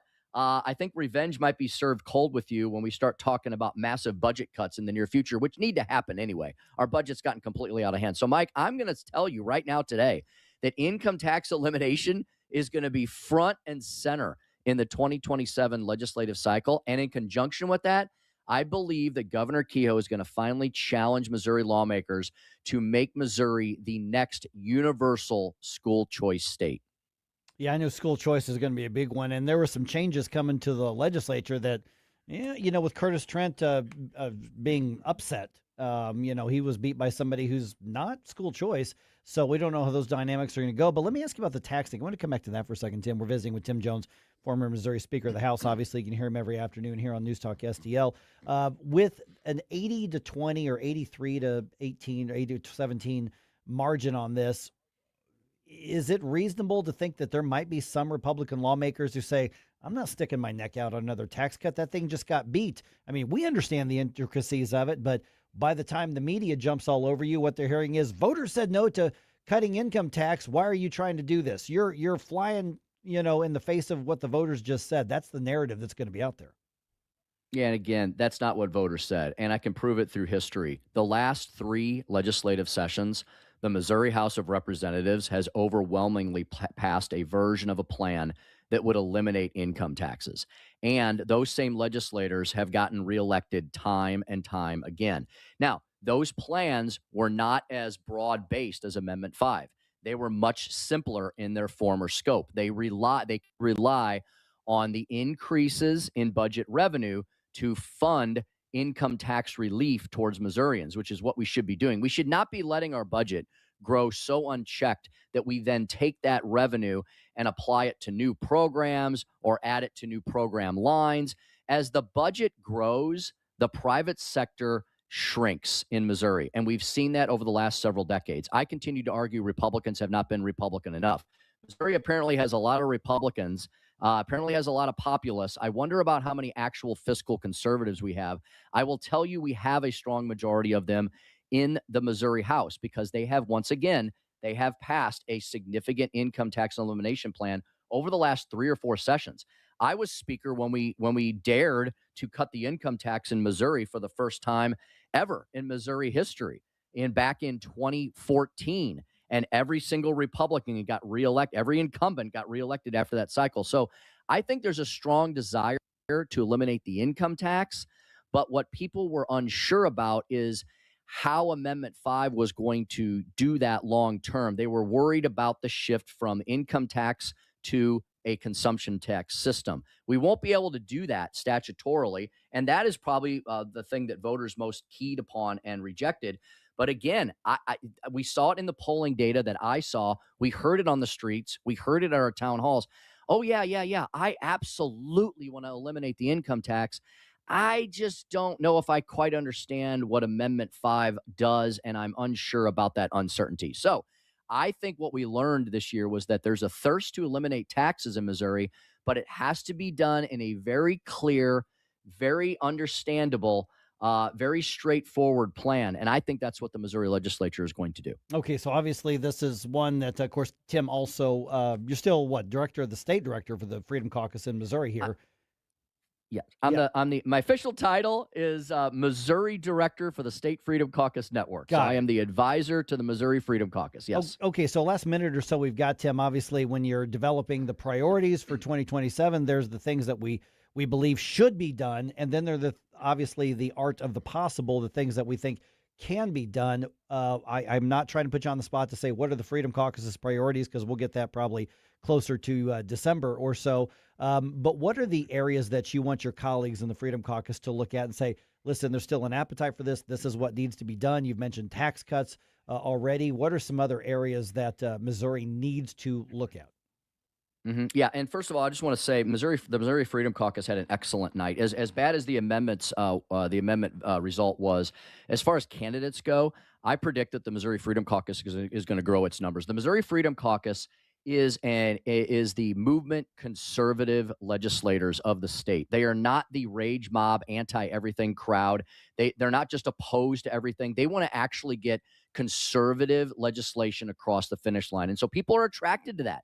Legislators always campaign on that, right? Everybody campaigns on being conservative, and many actually want to govern that way. So I'm going to predict the Freedom Caucus is going to grow its numbers in the Senate and the House. So that's the first point I want to make. Secondly, yes, they're going to focus. They're going to be behind a new plan to truly put our income tax on a path to elimination. Why do we need to do that? Because if you look at all the no income tax states in the country, those are the states that are excelling economically. Those are the states people are moving to. And there's another dozen states behind the 8 no-income tax states that have already put their income tax on a path to zero. So does Missouri want to continue to be in the bottom 25 of the country or the top 25? I think we want to be at the top. That's why there's going to be a new plan to eliminate the income tax. And in conjunction with that, Mike, I think people are going to be excited about this. There is going to be a renewed effort to cut the budget. The Missouri Freedom Caucus led the charge last year on eliminating $4 billion out of our very bloated state budget, which has more than doubled in the last 10 years. There's plenty of waste, fraud, abuse, and just general largesse in our budget. So budget cuts, budget restraint, budget reduction is definitely going to be at the top of the list. Universal school choice is going to be a priority that the Freedom Caucus will be working alongside Governor Kehoe on, because that's something I think that there's absolute agreement on. And also making sure that we continue to not go down the path that we see other states going down. And that's this socialist spiral, right? We do not want socialism, softcore communism to take root here in Missouri. So we're going to be doing everything we can to protect people's freedoms and liberties. We passed the anti-Sharia law bill, the American Law for American Courts bill last year, led by Senator Schroer, the chairman of the Freedom Caucus. So, Mike, I think there's going to be a mixture of fiscal priorities, educational priorities, budgetary priorities, and just general protect people's freedoms and liberties priorities. That's going to be part of the agenda of the Missouri Freedom Caucus, and we'll definitely color in these specifics as we head towards bill filing on December 1st. All right, Tim Jones back fresh from his vacation. You back in studio today?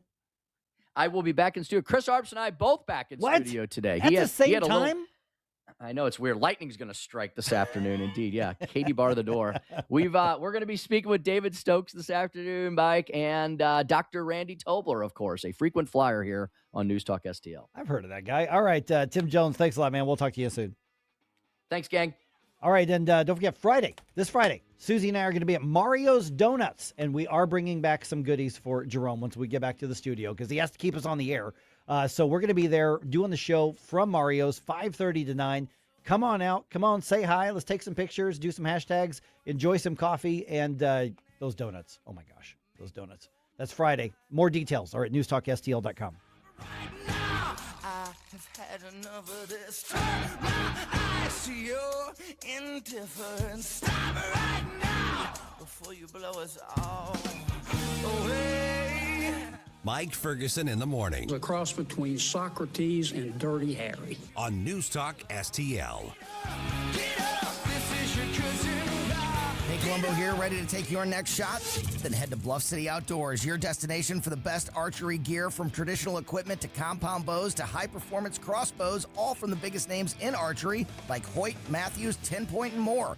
Whether you hunt, shoot target, compete in 3D, or just shoot for fun, make your next shot at Bluff City Outdoors. 1 mile east of Fast Eddie's at 2813 East Broadway in Alden. Don't forget Bluff City has all your fishing and trapping needs covered as well. Follow them on Facebook and at bluffcityoutdoors.com. Identity theft can cost more than you think. Drained investment accounts, stolen tax returns, lost wages, expenses for lawyers. It's a lot. That's why LifeLock is backed by the $1 Million Protection Package, which covers up to $1 million for stolen funds, fees, and experts and lawyers, and out-of-pocket expenses. Don't face the burden of identity theft alone. Protect your future and finances with LifeLock. Join now. Save up to 30% off your first year with promo code BECK at LifeLock.com. 1-800-LifeLock, promo code BECK. LifeLock.com. Terms to apply. You're still glowing, flirting, grooving. You've still got it. But your immune system weakens as you age, making it harder to fight illnesses like pneumococcal pneumonia and RSV. Vaccines are a key part of any health routine and can help protect you from getting really sick. Ask your doctor or pharmacist which vaccines you need. See more at PfizerForAll.com. Sponsored by Pfizer.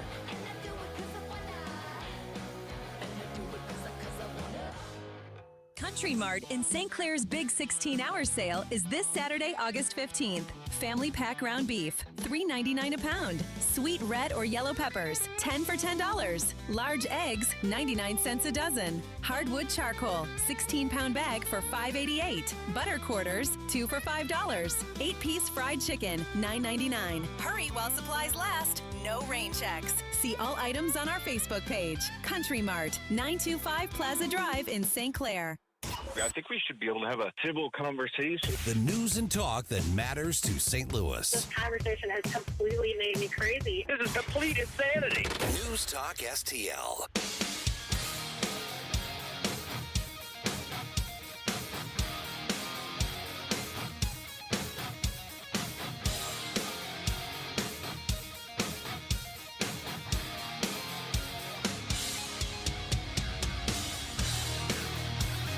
Hey everyone, this is State Senator Nick Schroer. I am the host of Stand and Fight every Sunday night. Right now, let's hear more of Mike Ferguson in the Morning Show here on News Talk STL. I'm going to follow up that discussion with Tim. You got some thoughts on that? Let me know. 314-912-1019. Clearly, because Tim coordinates and is the director in Missouri for the Freedom Caucus, saying, no, we're coming back. We're going to talk tax cuts. Now, here's the thing, is the legislature can cut your taxes without a vote of the people. They can cut taxes, just they're not allowed to raise them without a vote of the people. And so here's what you're going to see is if and when lawmakers are putting in the pre-filed bills and they're saying we're going to cut the income tax from 4 point whatever to 4 point whatever this year, then step it down again, because that's what's been happening, is that state lawmakers have been gradually reducing that state income tax over years. And then Amendment 5, the just abysmal disaster that it was, for a lot of people, they're going to be questioning, does that going to give lawmakers cold feet? Tim is arguing that what people objected to was the sales tax aspect of it, because it wasn't defined. It wasn't in there. It was past this and then trust the lawmakers to go write up a plan that will work. And people said no. Tim is arguing that people are all in favor of the cutting the income tax. They just didn't like the rest of it. Mm-hmm. That maybe, that could very well be true. Tim's got access to polling and stuff that I don't. Tim's an insider. I mean, he knows what's going on in there. He's still very influential in the Republican Party of Missouri. And so that could be. So tax cuts are a good thing. Yes. Let's not lose sight of that. I'm looking at the political science of it. And let's say you are a newly crowned elected state representative from suburban St. Louis County, wherever the case is. Things where it could be a red district, but not as bright red as St. Charles, that area. you're going to get a lot of pressure saying people just voted on this 80 to 20 against income tax cuts. We're going to come after you if you defy the will of the people. And that's how it's going to be framed. Well, that's how media is going to frame it. Well, and I'm already seeing this in different aspects of it, but when something loses that drastically, it's almost becomes this sort of, why are you still trying to fight this battle? That's going to be the narrative. Why are you doubling down on that? We had some folks commenting, on our social media. It's like, it just lost. Why are you doubling down? Well, Tim's arguing that we're not doubling down on the thing people hated. We're going to double down on the thing people liked. But the thing is that when you cast a no vote, it's not conditional. It's not no for this reason and not no for this reason. It just went down in flames. Mm-hmm. When I say went down in flames, I'm thinking like Hindenburg going down in flames. Yes. Type of thing. And so the reality is that Missouri is losing its competitiveness to other states, especially Tennessee, who has gone to no income tax. I mean, Tennessee is roughly the same size and demographics of Missouri. 2 major cities, a whole lot of suburban and rural areas. Tennessee and Missouri are very, very similar, and Tennessee is moving up, and Missouri is just sort of stagnating on this. So, and this goes back to my days when I was at the Show Me Institute. We see one of the problems, and that is too much taxation and regulation. We also see from the COVID era, to Tim's point, and I don't know that anybody's going to credibly argue against what Tim said, is that all of this money came in from the federal government during the COVID nonsense, and they just increased their budget, and instead of making it a one-time thing, they put them into programs that had to be ongoing. And you can even go back to the sort of the Obamacare debacle, and you say, how could those Democrats do that? Okay, Republicans were in charge and had super majorities. So the fiscal bloat we've got was done under Republican watch. Yep.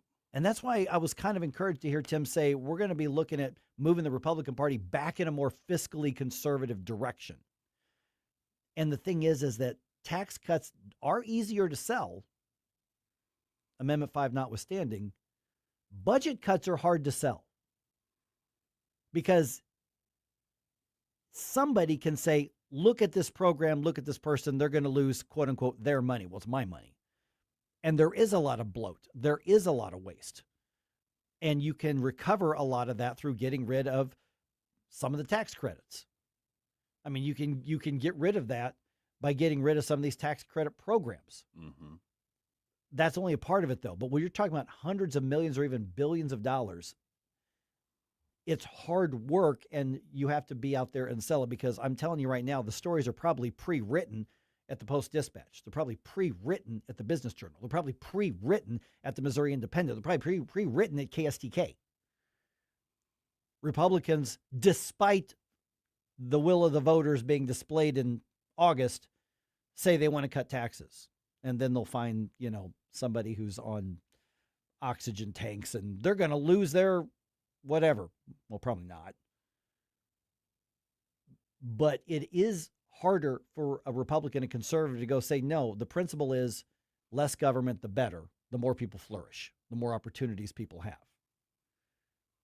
And sell that in the wake of a disastrous referendum vote. I mean, the political science is you're going to go into a district, and I don't know that there were any districts that voted for Amendment 5. Maybe there's 1 or 2 out there. St. Charles County is the most conservative county in the state, and they voted overwhelmingly against it. So how do you go in and say, we're bringing you tax cuts, and then knowing you're going to answer the question, but we just voted on it? And you don't have 2 or 3 or 4 minutes to go, well, actually, here's what. So I love the fact that Tim is saying we're gonna keep lawmakers focused on tax cuts. Mm-hmm. The way that they do that needs to be efficient and easy to understand early. Don't wait till January. You have to get out there now to do this. And that, I think, was so critical this time around as well, is that it got to a point where the Pro 4, the Pro 5 people were behind the curve of when they should have been doing things to get their message out, and it became that they were trying to react rather than proact. I would love to see them, because in my circles, I've seen people that they want to get rid of the income tax, and they still voted no on 5. And so I'm wondering if not only if it's the messaging, but if there's a way to basically tweak it a little bit, or to try to be a little bit more specific with what the actual proposal is, if that would turn it from an 80-20 to 80 no, 20 yes, to suddenly 70 yes, 30 no, or something of that nature. Well, I remember when we were doing these town hall events with Americans for Prosperity, and whether it was with Glenn Jacobs or Ben Keithley or Nick Schroer or Dennis Ganal, all of the folks that were involved in all of these, I remember being struck when I was moderating one of them, and we had a lot of antagonistic and tough and fair questions. And we asked, despite what you read on the internet, we asked those questions. And Ben Keithley and Nick Schroer and all the others, they had very good, detailed, drawn out 3-minute answers. And when you sit there and you process it, you're like, oh, okay, that makes sense. Okay. Technically, I can see, okay, great. But that was a lot of work to keep up with their answers and go, okay, now I get it now. That's not how political science works. That's not how voting works. People want to know, how does it affect me? And they'll make up a decision on how they feel based on what Susie calls that bumper sticker sort of thing. How can you make this conversational? Right. And they have to be able to sell that. The reality is that one of the reasons Missouri is stagnating and not falling is because we have reduced the income tax. We have made it better for businesses and jobs to move here. We just haven't done as much as we could. But if they try to take that the same approach, the same egg-headed approach, and I mean that in both the good and the bad ways, you're going to lose again, and the state will be worse off for it. So double down, but double down smart, and be humble enough to say, here's what we screwed up. And it wasn't just, we didn't frame it in a way you didn't understand it. No, people understood more than you're giving them credit for. They just didn't like it. Mm-hmm. So you better take the part people like and make that clear as to what's being offered. Yes.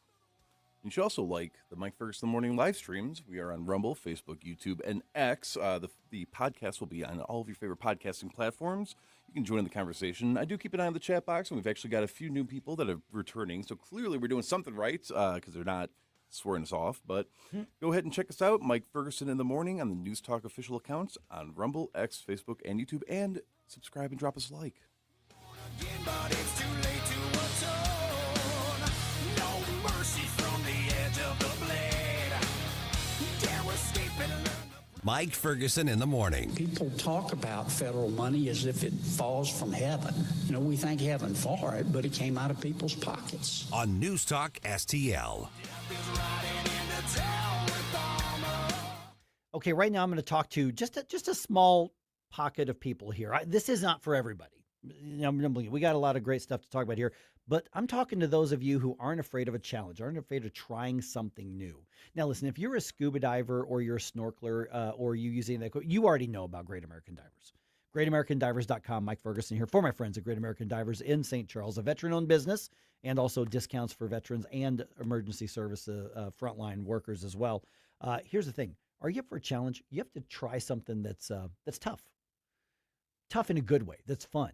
Imagine a bachelor party. Instead of going to the casino, you try out some diving or that retreat for your Sunday school class or your men's group or your women's group or whatever, and you try that and you learn some diving. Matter of fact, Great American Divers, they are among the elite experts, and they lead excursions around the world if you want to go do some great scuba diving. Imagine getting good at this and then going into the Caribbean or going to some other part of the world and seeing beautiful parts of the world, the stuff we just don't have here. You can do all that with Great American Divers. And for you divers already, yes, they can service your equipment as well. GreatAmericanDivers.com. Tell them you heard about them from Mike on the radio.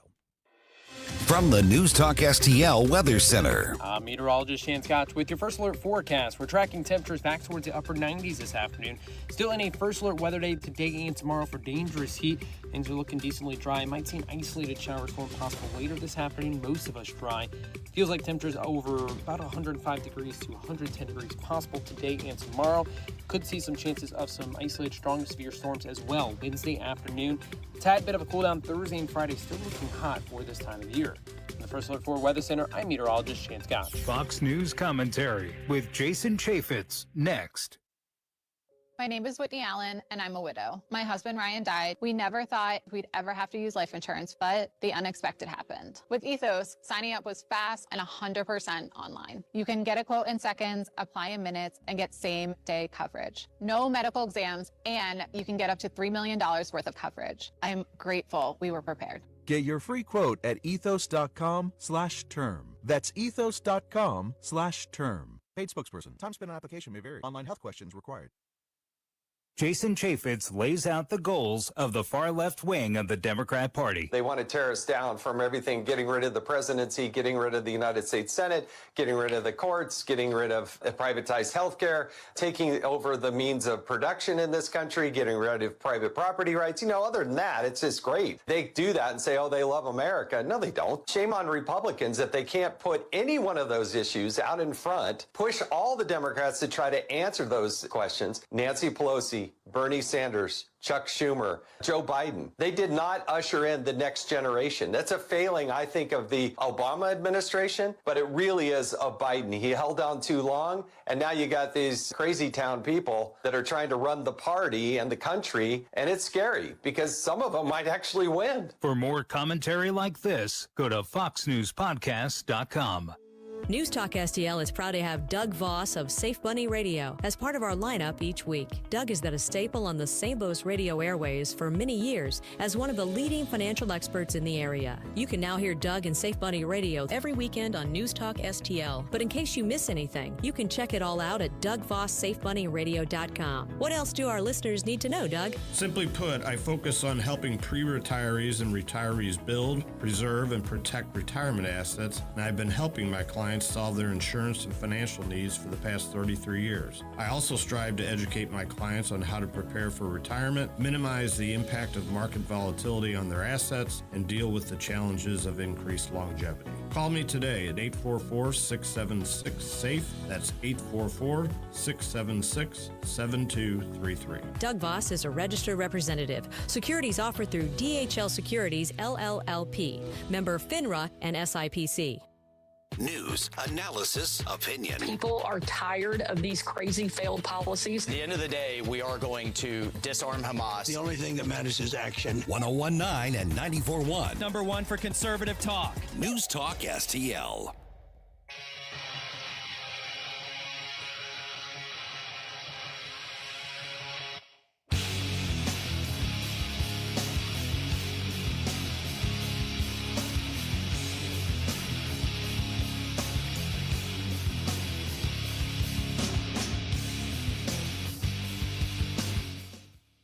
Larry Connors here. I begin my morning every day with the Mike Ferguson Morning Show while I'm doing my 10-mile run. Catch my program at 6. Now, back to Mike. Okay, more information's coming out about Anthony Fauci's lies. Yes. And here's the thing. I want people to not just look at this as in there's the little garden gnome Anthony Fauci put devil's horns on him. Yes, you can do that because I really do think he's that much of a villain. But I want people to look at the bigger picture as to the trust that he's destroyed. That he and Rochelle Walensky and Francis Collins and Vivek Murthy and all of these people that they just destroyed. And that's what really matters, not just we don't like him, ha, we got you. We don't want to get to that lowest common denominator. We win, you lose.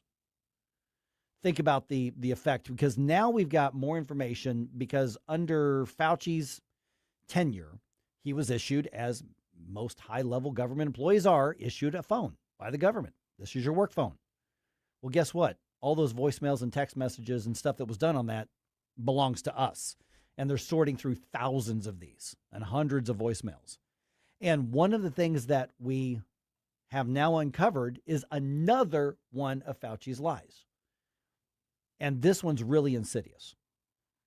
So through text messages, and this has been released, I saw the story on Newsmax, and then Senators Ron Johnson and Rand Paul published quotes from it as well, is that Fauci was texting communicating with these other so-called public health leaders, saying we have data that indicates there might be an issue with pregnant women taking the full 2-dose program of the COVID vaccine and possibly putting them at risk of miscarriages in the first trimester. Mm-hmm. But days later, when somebody asked about that in public forum, Anthony Fauci's answer was, no, there's no information on that. You need to go ahead and get these shots. Now, they didn't know one way or the other for sure, but they were saying at that time, little bit of something to keep an eye on here. We might have something. And not just with miscarriages either. Vivek Murthy, yeah. Also in that same article was on record saying, hey, look, we are seeing evidence that the mRNA vaccines are, the mothers are getting are potentially causing mutations within the fetuses of that are developing in these pregnant women. And mRNA, of course, is what tells your DNA how to replicate so you can have, more cells being made and your basically everything about your body, the way it functions. So when you start messing with that, whatever the mutation or the issue is, it's going to continue to be encoded in your DNA for the rest of your life. And here's the thing is, at the time, I want to be as objective and fair as I can be. Because at that time, that vaccine was so new, it had been rushed through, some people believe irresponsibly, through Operation Warp Speed under the Trump administration. And maybe that's going to be the case. Maybe it's not, because we do know that there were some elements of Operation Warp Speed that we showed that, maybe it does take too long to develop some things just because of regulatory burdens. And basically Warp Speed allowed multiple stages to be done at the same time. But then we need to look back and go, okay, was that a good or bad idea? Maybe it's situational. Well, I mean, this was something brand new, which Well, okay, so the patents for the actual research and into the vaccines for COVID go back to 2015. I mean, that was when they first registered for the patents and started the development. It's not like COVID came out of the lab spontaneously and we had no idea what it even. That's what we were told. Right. But that's not actually based on the evidence and what's publicly available. That's not the case at all. So how is it that you've been studying something for that long? It somehow gets out of the lab, and then you're pushing something and saying, well, we didn't have enough time to study and research it, but you already filed the patent for it. Yeah, so and that's probably stuff that's covered under that 55-year agreement that was given out to the pharmaceutical companies.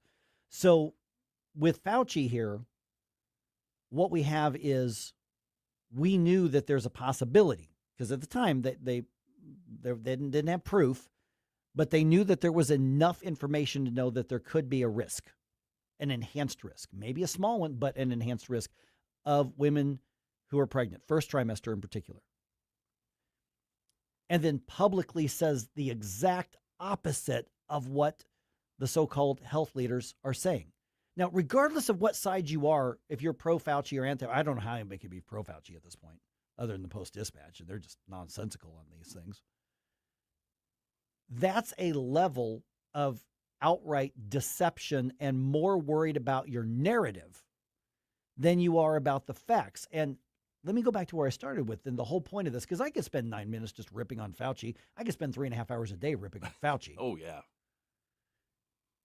But what's happened now is that there are institutions that we should be able to trust and have a high-trust society. We do not have a high-trust society. Now, there's a difference between being skeptical and not trusting things we should be able to trust. We should always be skeptical. And there is a difference between saying we don't know, we're looking into this, versus saying just trust the science. It's ridiculous. That is what should have happened. And what's happened is that every level, when there was skepticism, when there was pushback, and a lot of it was well-grounded, well thought out, I don't understand this, or I don't see what you're saying, I question this. And then some of it was just nonsensical, weird stuff. Yeah. Those were very loud, but I don't think that they were the majority of it. But what happened is that the people that we're supposed to look to and say, okay, what's the truth? What do we know? What do we not know? That's where we got into the now proverbial trust the science. We are the science, as though that's the finality. We're all in this together, and because I'm scared, I'm going to hold you to my standard of hiding and being locked down. And then what's happened is that states and many local health agencies, St. Louis County included, St. Louis City included, They went ahead and they cracked down on people, and it's not even so much that they put masks on people, which turned out to be ineffective. It's not that they shut down schools, which set children back years in education in already failing public schools. It's not just that they destroyed tens or hundreds of thousands of businesses, cost thousands of jobs, billions of dollars in prosperity and economic. It's not even just all of that. It's that when the facts were there to say this may not be necessary, which I don't think any of it ever was, they doubled down because they were more worried about protecting their authority and the order. The order being, we say so, therefore you do it. And we point out, you're not elected to a damn thing. We're the experts. Don't question us. You clearly want grandma to die. And so now there's little to no trust with large segments of people in health departments. And I mentioned earlier, I do mental exercises a lot on what am I going to bring to the show here. And even if there's something innocuous, and I get a call or an email from the St. Louis County Health Department, not that I'm their favorite, and they say, hey, we got this thing happening, we got an outbreak, Mike, can we come on your show and just warn people about it? I don't think our audience trusts them. Why should they? And I have no problem saying, you're not a credible source. Maybe you're right about whatever it is, exploding diarrhea salad or whatever. But you never atoned and admitted and tried to reclaim your credibility. You just basically said, okay, that was then, this is now. We're the officials, we're the experts. You need to trust us and follow us. No, we don't. You never said we gave you information that was wrong. You never said we were wrong. You never said we lied. You never said we went far beyond what we should have. We hurt people. We're sorry. Here's what we're doing to rebuild that credibility and regain your trust. And it starts with us recognizing how bad we hurt people through false information. But they're not doing that. And they're still wanting to rally to the defense. But we're the experts. You should trust us. Okay, we didn't get it right, but we're the experts. We had a better educated guess than you did. And you were dead wrong. They decided to go from an advisory role to an authoritarian role with no accountability. And then they hurt people. And now we see they're being led by people who blatantly, knowingly, in a premeditated fashion lied. And in this case, lied to women who are with child, hiding elevated risks to themselves and to their baby. Yeah, I mean, not just even the medical effects of the jab, the fact that people that did not have the best intentions were presenting themselves as experts, giving people that should have were not qualified to handle the authority that they were given to make public policies in the name of science and the lasting effects, and how enthusiastically people went along with it without questioning what was going on. That is, I think, one of the scariest things, and we don't seem to have learned a lesson from that yet.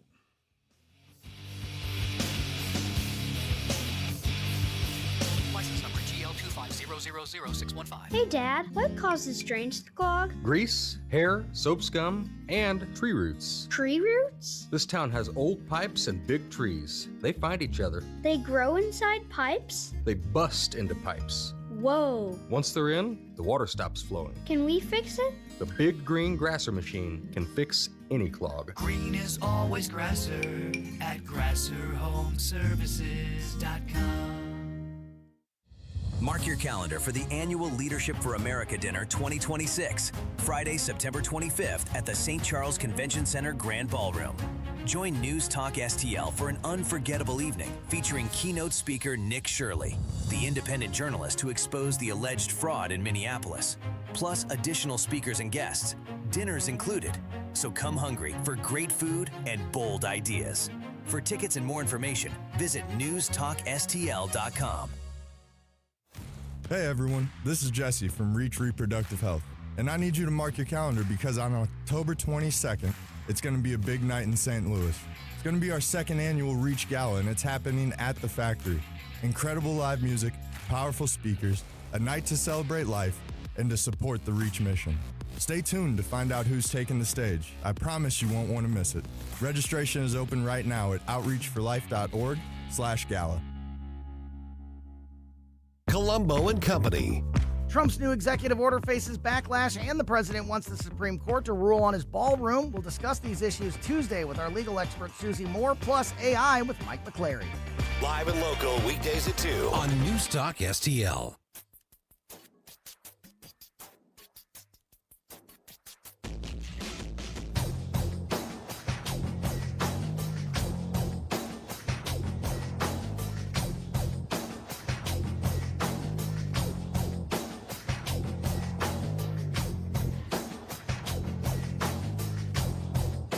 Hi, it's Vic Porcelli. And Ken. Hi, Ken. Hey, Vic. Ken and I are on every Monday through Friday here on News Talk STL. Right now, you're listening to Mike Ferguson in the morning on 101.9 and 94.1 News Talk STL. Whoosh, my morning, people. All right, data centers back in the headlines. St. Louis County looking at what are we going to do with data centers. So if data center development comes to the county, how should it happen? And remember, the first part of that is if. Yeah. Not that there aren't some data centers there, but if more of it comes. Also, a former police officer headed to prison for a long time, it seems, and he should. And also, Cardinals had a rough night starting their series with the Phillies. They're now back under 500, so we'll tell you what's going on there. 8:51 right now. Let's do another news dump.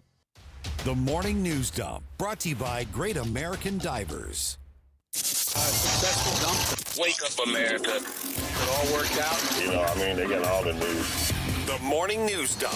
By the way, speaking of the whole Fauci and St. Louis Post-Dispatch thing, they've got a headline from one of their highlighting their letters to the editor. The level of vitriol that Dr. Anthony Fauci is facing from Republicans is unparalleled. And their headline is, Letter to the Editor. Senator Paul's vitriol against Dr. Fauci was unparalleled and shameful. It was unparalleled and needed. So that's where the Post-Dispatch is, as you would expect. Okay, St. Louis County's Planning and Zoning Commission is working on a recommendation to regulate data centers. Now, that's not saying that they're saying they should approve a bunch of them. They're just saying we need to have a set of regulations in place for when those discussions happen and those applications are done. So among the proposals are suggestions to regulate them, data centers, based on size and energy use, and to ban them from residential zones. Now, both supporters and opponents of data center development spoke at the commission's meeting last night. The commission is going to make its recommendations to the county council sometime next month, probably around the middle of the month, and then the county council is on its own timeline to decide what, if anything, to do with these regulations. Now, again, passing these regulations doesn't mean that they're going to bring in a bunch of data centers. It just says data centers are a thing. If there's at some point there's going to be 1 or 2 or 10 or 50 or 100, whatever it's going to be, these are going to be the rules that they have to go by. It's about time, I'll say that, because we've already had some data center proposals and one project that actually failed quite comedically. But if this is going to be the direction that we're developing, if we're not going to be developing housing and farmland and all that stuff, then we need to have a clear guideline of what you can and cannot be building. And I think it makes a lot of sense that they're looking at this saying, okay, the one for the locally owned business that does, I don't know, web development or whatever the case is, they sell website design to and hosting to businesses, to say they need a data center that's the size of a garage. That's different than Facebook or Amazon coming in saying we need one the size of a couple football fields. And so we're going to treat those differently. That makes sense. That makes sense. And then they're talking about, requiring studies for sound and all that kind of stuff. And then buffer zones and landscaping to help, stop noise, all that kind of stuff. So it's all a work in progress. The Planning and Zoning Commission does not have any authority to write the rules. They are going to be recommending the rules to the county council. So do with that what you will. Charges are filed against the 25-year-old woman police say made a false report of a child abduction. This is what happened Sunday night. Brianna Mathis faces a charge of knowingly making a false report that triggers an Amber Alert. That's actually the title of the crime. She claimed that her vehicle was stolen with the child inside. Investigators report that the man who ended up being the target of a statewide Amber Alert had told her to get out of his vehicle early on Sunday. So he said, get lost, buzz off. Then she called 911, reported her vehicle stolen. Wasn't her vehicle. It was his vehicle. The child was located in Lincoln County, and here's the rest of the story.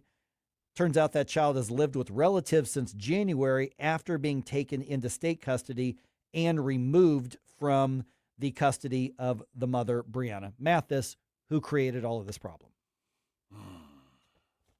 I mean, think of if there was an actual kidnapping going on Right. during that time, or somebody getting carjacked, or somebody needing assistance in some other manner. I mean, I want to see criminal fines on top of whatever charges Yeah. and make her pay back to society what she was wasting. Yeah, precisely. All right. A former North County police officer admits to sexually assaulting 18 people. KMOV's Corey Stark has the story.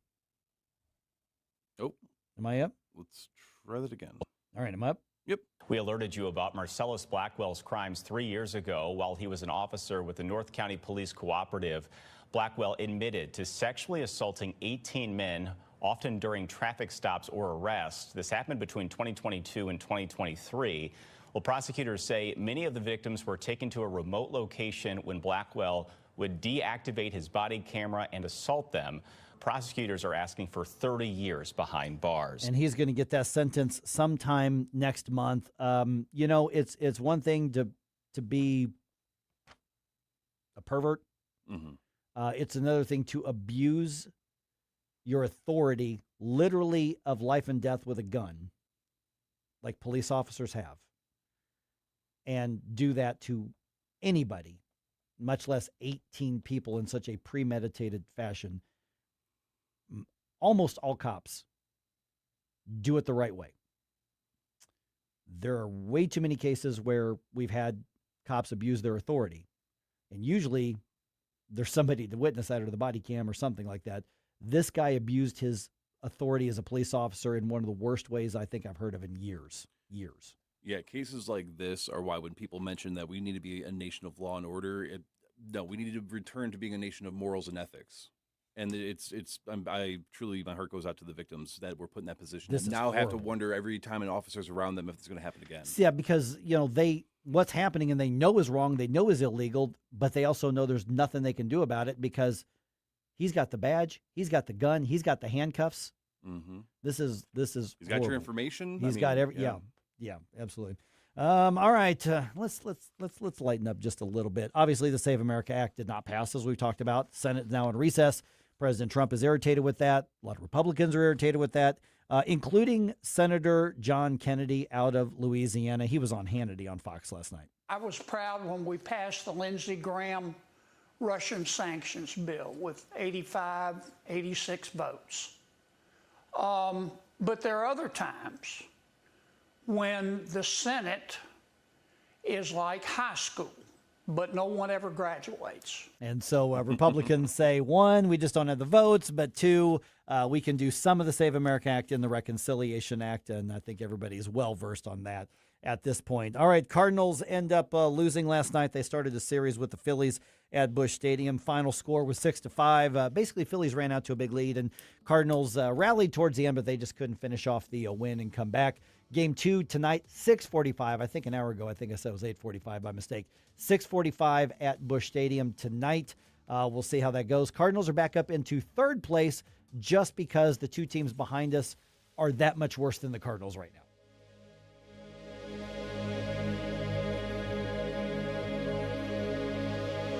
Whatever the season, you always have a great reason to reach out to Hanson's Tree Service at hansonstree.com.